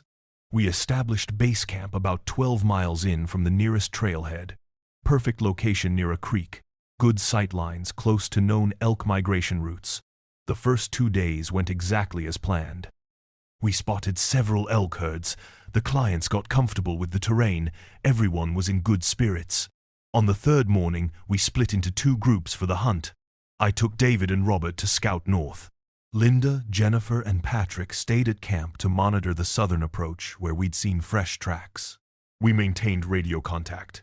Every 30 minutes, check-in protocol. I'd call camp, they'd confirm status, standard procedure. At the 10 a.m. check, Patrick responded. Everything normal. Said they'd spotted movement in the tree line but no clear shots yet. At 10:30, Patrick responded again, but his voice sounded flat, monotone. I asked if everything was okay. He said yes, everything was optimal. Optimal. That was the word he used. Not okay, not fine, not good. Optimal. Hunters don't talk like that. I made a note but didn't think too much of it. Maybe he was just being precise. At 11 a.m., I called camp again. This time Linda answered, but she sounded exactly like Patrick. Same flat tone, same cadence. And she used the same word. Everything is optimal. I felt my stomach drop. I asked to speak to Jennifer. Linda said, we are all here. We are all optimal. I told David and Robert we were heading back to camp immediately. Something was wrong. We moved fast, covering the 3 miles back in under 40 minutes. When we arrived, the 3 of them were sitting around the dead campfire. Not moving, not talking, just sitting, staring into the empty fire pit. I approached cautiously, called out to them. All 3 of them turned their heads at exactly the same time. Perfect synchronization. And they smiled. All 3 of them. The exact same smile. Same expression, same muscle movement, like someone had hit play on 3 identical videos simultaneously. Patrick spoke first. Marcus, you have returned. This is optimal. Then Linda spoke, using the exact same inflection. Marcus, you have returned. This is optimal. Then Jennifer. Same words. Same tone. Like they were all reading from the same script with the same director telling them how to deliver the lines. Robert whispered to me, what the hell is wrong with them? But Linda's head snapped toward him. She said, there is nothing wrong. We are learning. We are optimal. And here's what made my blood freeze. Her mouth moved, but the voice that came out was Patrick's. His exact voice. Coming from Linda's throat. David tried to approach his wife. He got maybe 3 feet from her when all 3 of them stood up. Same movement, same timing. They formed a line, standing shoulder to shoulder, facing us. And they spoke in unison. Perfect synchronization. Do not interfere. We are in transition. When transition is complete, we will resume normal function. I pulled David and Robert back, told them to get their gear. We were leaving, bringing help. But Patrick moved to block the trail. He didn't walk normally. His movements were too precise, too measured, like someone operating a body they'd just learned to control. He said, departure is not optimal. You should remain. You should join transition. It is efficient. It removes conflict. I asked what the hell transition meant. What was happening to them? And Jennifer answered, even though I directed the question to Patrick. She said, we encountered the pattern. The pattern is in the water. The pattern is in the air. The pattern is in the sound. The pattern teaches unity. We were 3. Now we are 1. Soon we will be 6. Linda took a step forward. She tilted her head at an angle that was just slightly too far, past the range of normal human flexibility. And she said, using Patrick's voice again, your thoughts are loud, Marcus. We can hear them. You are afraid. Fear is inefficient. Join us. Become optimal. That's when Robert bolted. He grabbed his pack and ran. David started after him, but I held him back. Told him if we split up, we were done. The 3 of them, the infected ones, they watched Robert run, didn't chase him, just watched. And Linda said, he will return. The pattern will find him. The pattern is everywhere here. I needed to get David out, needed to get help, but I couldn't leave the other 3. Not like this. I tried reasoning with them, asked what they wanted, what the pattern wanted. Jennifer answered, the pattern seeks to optimize. Human minds are fragmented, individual, conflicted. The pattern removes this, creates unity. We are more efficient now. We can share thought, share experience. We are better. And then she did something that shouldn't be possible. She described what I was thinking, not guessing, not reading body language. She spoke my exact thoughts. You are planning to sedate us. You have medical supplies in your pack. You think if you incapacitate us, you can evacuate us. But sedation will not work. The pattern is not in our blood. It is in our neural pathways. It has rewritten how we process. You cannot drug it away. She was right. That was exactly what I'd been thinking. And I hadn't said a word, hadn't moved. She'd pulled the thought directly from my head. David was panicking now. He pulled his radio, called for emergency extraction. But before he could finish the transmission, all three of them spoke in unison, repeating his exact words half a second after he said them, like they were echoing him, or mocking him, or demonstrating that they could hear everything, see everything, know everything we were doing before we finished doing it. I grabbed David and we ran. Same direction Robert had gone. The three of them didn't follow. They just stood there, watching. But I heard Linda's voice, speaking from 200 yards away, as clearly as if she was standing next to me. The pattern is patient. The pattern will wait. When you return, you will join. When others come looking, they will join. The pattern grows. The pattern optimizes. We found Robert 20 minutes later. He was sitting against a tree, completely still. David shook him. Robert's eyes opened, and I knew immediately. He'd been caught. He spoke in that same flat monotone. Why did you run? That was not optimal. We should return to the others. We should complete the transition. David screamed, actually screamed. His wife was infected with something that turned people into components of a hive mind, and now Robert was part of it too. I sedated Robert. He was right that it wouldn't cure him, but it would stop him from reporting our position to whatever was controlling them. We carried Robert's unconscious body 4 miles to a clearing where a helicopter could extract us. It took 6 hours. During that entire time, I could hear voices. Linda, Jennifer, Patrick, calling to us through the forest. Not yelling, speaking at normal volume, but their voices carried impossibly far, echoing through the trees, telling us to stop, to return, to join them, saying the pattern was optimal, saying resistance was inefficient. The extraction helicopter came at dawn. The paramedics loaded Robert. I filed a report with the Park Service, told them 3 people were still in the backcountry, that they needed immediate medical assistance. A search and rescue team went in 8 hours later. They found the camp, but Linda, Jennifer, and Patrick were gone. No tracks, no sign of departure, just gone. Robert was hospitalized for observation. The medical scans showed nothing wrong. No parasites, no chemical exposure, no brain abnormalities. But he wasn't Robert anymore.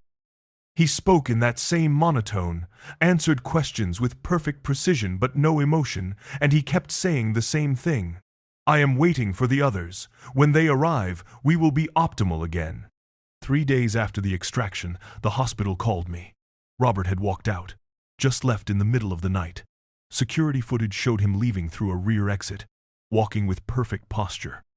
Perfect stride, like a machine operating a human frame. They found his hospital gown 2 miles away, neatly folded on the side of a Forest Service road. He was heading back to the mountains. David's wife Linda called him 2 weeks later. From his phone. Her phone had been left at the camp, but she called him from his own number. When he answered, she said, "We are still here. We are still waiting. The pattern wants you to know it is not hostile. It is improvement. Come back. Let us show you. Let us optimize you." David destroyed his phone, moved to Arizona, refuses to go near forests. He wakes up every night hearing Linda's voice. Always the same message. Always the invitation to return. And me? I shut down my guide service, because I've been back to that area. Not officially, not with permission, but I had to know. I found the camp, and I found them, all 4 of them. Linda, Jennifer, Patrick, Robert, standing in a circle, not moving, not speaking, just standing there, waiting, and when they saw me, they all smiled. That same synchronized smile. Linda spoke, but it was my voice, my exact voice, saying words I'd never said. Marcus, we knew you would return. The pattern predicted this. You are curious. You want to understand. We can show you. We can make you optimal. All you have to do is stay. Listen, the pattern is in the frequency. The pattern is in the air. You are breathing it now. I ran. Again. But here's what terrifies me.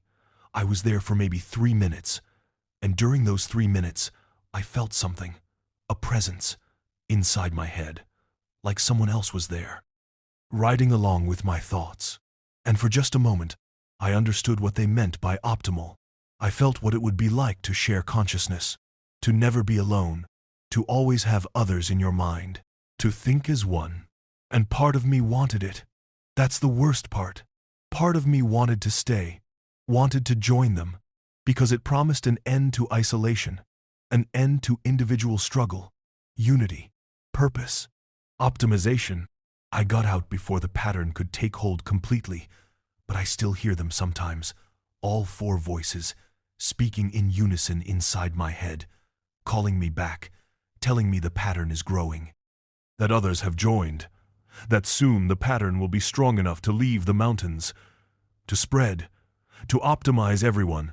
And I don't know if their real voices transmitted somehow, or if the pattern left a piece of itself in my mind during those 3 minutes, a seed, waiting to grow, waiting for me to let my guard down, to stop fighting, to accept optimization, because the pattern is patient, and the pattern always gets what it wants.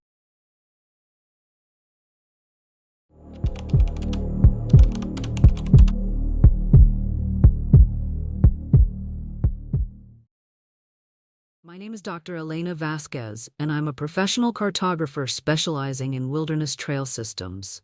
I've mapped hiking routes across 3 continents. I use GPS, traditional surveying equipment, satellite imaging, and old-fashioned compass work. I trust data. I trust measurements. I trust the fundamental laws that govern how space works. Or I used to, because what happened to me in the Columbia River Gorge last September proved that there are places where those laws don't apply, where the trail you're walking can loop back on itself in ways that are geometrically impossible, where time and distance become suggestions rather than constants, and where something is maintaining these impossibilities deliberately. I was contracted by the Washington State Parks Commission to update trail maps for a remote section of the gorge. The existing maps dated back to the 1970s, and several trails had degraded or changed course due to erosion and landslides. My job was to GPS mark the current routes, measure distances, calculate elevation changes, and produce accurate digital maps for hikers. Standard work I'd done hundreds of times. The trail in question was called the Cascade Creek Loop. According to the old maps, it was a 6-mile circuit that followed a creek upstream, crossed a ridge, and looped back to the trailhead. Moderate difficulty. Estimated hiking time, 3 to 4 hours. I arrived at the trailhead at 7 a.m. on a clear Tuesday morning. Perfect conditions for surveying work. I started my GPS tracker, activated my voice recorder for verbal notes, and began hiking. The trail was well maintained for the first mile. Clear markers, good condition, everything matching the old survey data. At mile 1.3, I reached the first creek crossing. I marked the GPS coordinates, took photographs, made notes about the ford depth and crossing safety. Everything was proceeding normally. At mile 2.1, something felt off. I'd been hiking uphill steadily since the creek crossing, but my altimeter showed I'd only gained 40 feet in elevation. That didn't match the terrain. The grade I was climbing should have resulted in at least 200 feet of elevation gain. I checked my equipment. Everything was calibrated correctly. I made a note and kept moving. Mile 2.8, I reached the creek again. Same creek I'd crossed at mile 1.3. Same ford, same rocks, same configuration. But, according to my route, I should be on the ridge by now, nowhere near the creek. I checked my GPS. It showed me at mile 2.8 on the trail. The coordinates were different from the previous crossing, but the physical location was identical. I'd somehow circled back to the same spot, despite walking in a straight line. I stopped for a break, pulled out my compass to verify my bearings. The needle was spinning slowly, making one full rotation every 30 seconds. That's not normal. Compasses malfunction near magnetic anomalies or heavy mineral deposits, but they don't spin continuously at a constant rate. I tried my backup compass, same behavior. Perfect, steady rotation. I decided to backtrack to the trailhead, report the equipment malfunction, and return with fresh gear. But when I turned around and started hiking back the direction I'd come, I reached the creek crossing again in 5 minutes. The same crossing. I'd now encountered it 3 times from 3 different directions. I pulled out my phone to call for assistance. No signal, which was expected in the gorge, but the GPS on my phone was showing a different location than my dedicated GPS unit. Phone said I was 2.3 miles from the trailhead. My GPS unit said 3.7 miles. And my physical map, when I plotted both coordinates, showed the 2 positions as being in completely different drainage systems. I needed to stay calm, professional. I'd been lost before, disoriented before. The solution was always the same: stop moving, assess, make a plan. I sat down on a log and reviewed my voice recorder notes, played back my observations from the past 3 hours. Except it hadn't been 3 hours. When I hit play on the recorder, the first timestamp said 7:14 a.m. That was 7 minutes after I'd started the trail. But I'd been hiking for 3 hours. My watch confirmed it. 10:23 a.m., yet my voice recorder, which timestamps automatically, showed only 27 minutes of recordings. From 7:14 to 7:41 a.m. Then nothing. Then my current timestamp. 10:23 a.m., like I'd lost 2 hours and 42 minutes somewhere in the recording. Or like time itself had malfunctioned.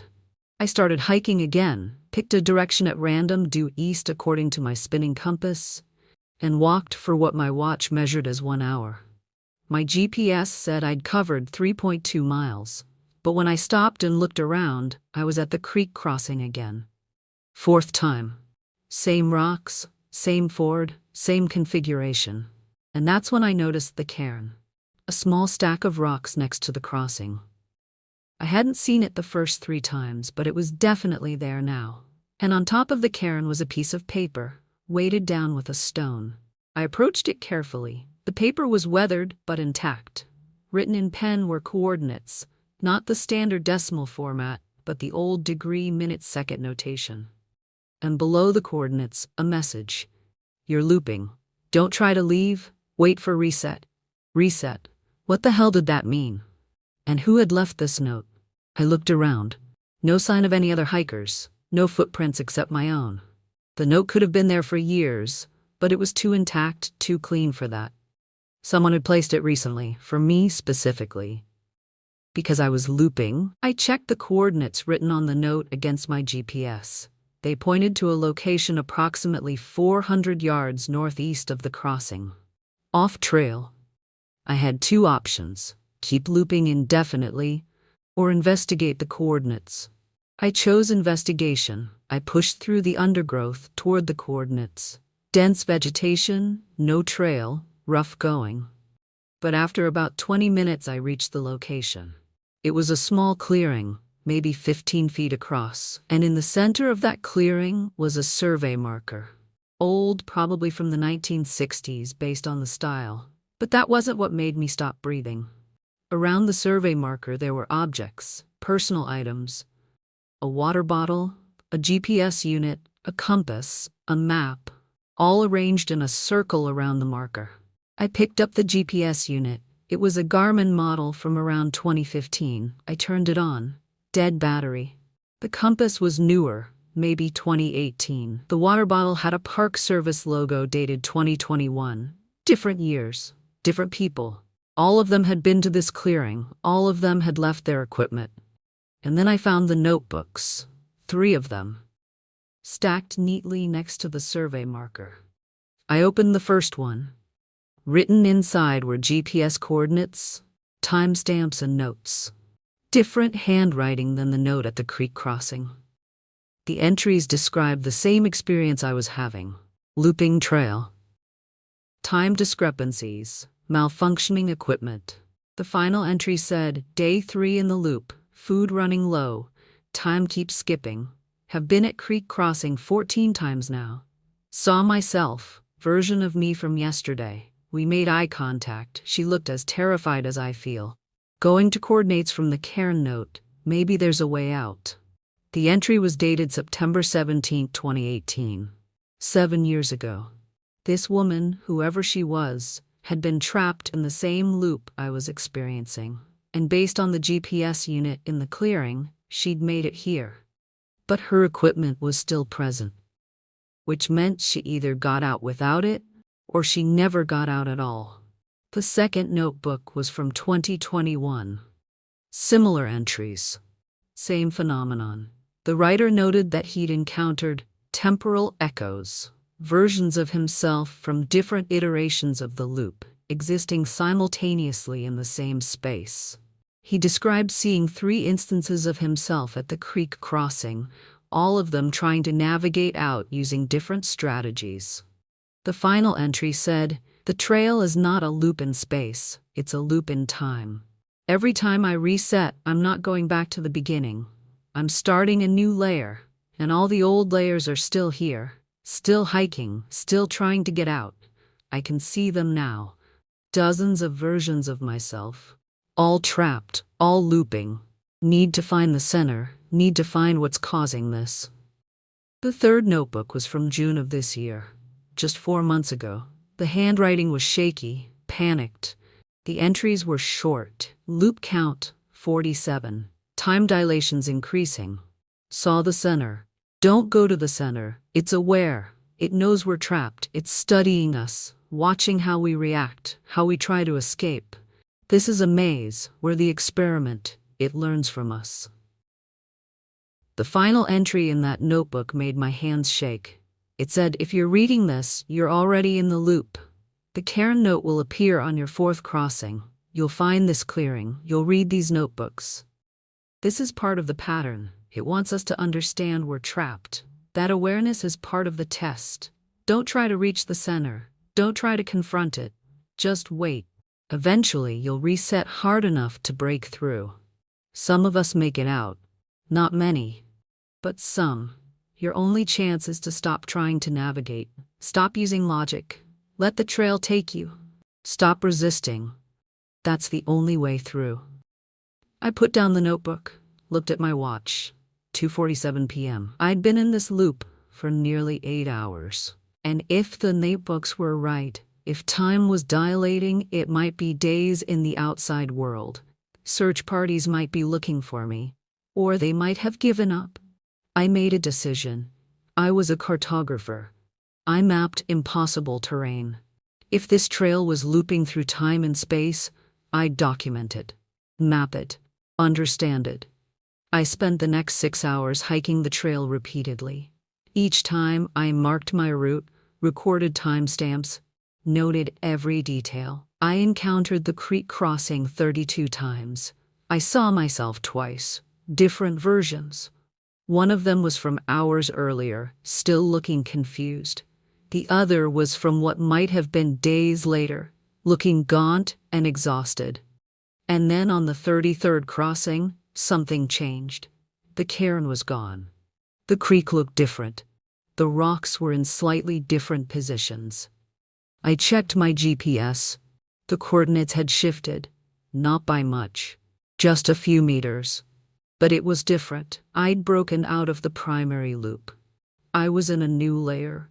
I followed this new version of the trail. It led uphill, matching the elevation change I should have seen on my first attempt. After 2 miles, I reached a ridge. And on the other side of that ridge, I could see the trailhead. Real, solid, exactly where it should be. I practically ran down the ridge.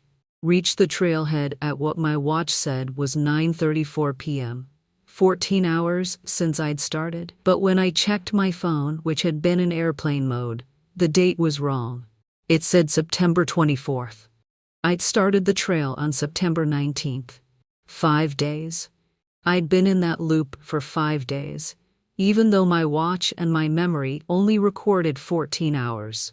I reported my experience to the Parks Commission, filed a detailed report, included all my GPS data, my voice recordings, my notes.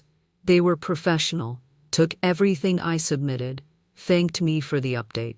They were going to delist it, remove it from park materials, make it officially inaccessible. But here's what I found when I started researching. The Cascade Creek Loop has been delisted and relisted 4 times since 1974. Each time, it's removed for a few years, then quietly added back, then removed again. And each time it's delisted, there are missing persons reports. Hikers who went into that section of the gorge and never came out. Not many, 1 or 2 per cycle, but consistent. And I found an online forum, 47 members, all cartographers, surveyors, or professional navigators. All of us have experienced the same thing, different locations, different trails, but the same phenomenon. Loops that shouldn't exist, time discrepancies, impossible geometry. We share data, try to find patterns, try to understand what's creating these spaces, and we've reached a conclusion. There are places where the laws of physics are negotiable, where something, some intelligence or force or anomaly, can bend space and time into configurations that trap us. Study us. Watch how we react when our most fundamental understanding of reality stops working. And these places are spreading. New loops appearing. New trails becoming impossible. Like something is practicing. Learning how to create better traps, more complex mazes. And we're the test subjects, the data points, tracked in the survey. Teaching something we can't see how to trap us more efficiently. And I don't think it's going to stop until it perfects the design. Until it can create a loop that nobody escapes, ever.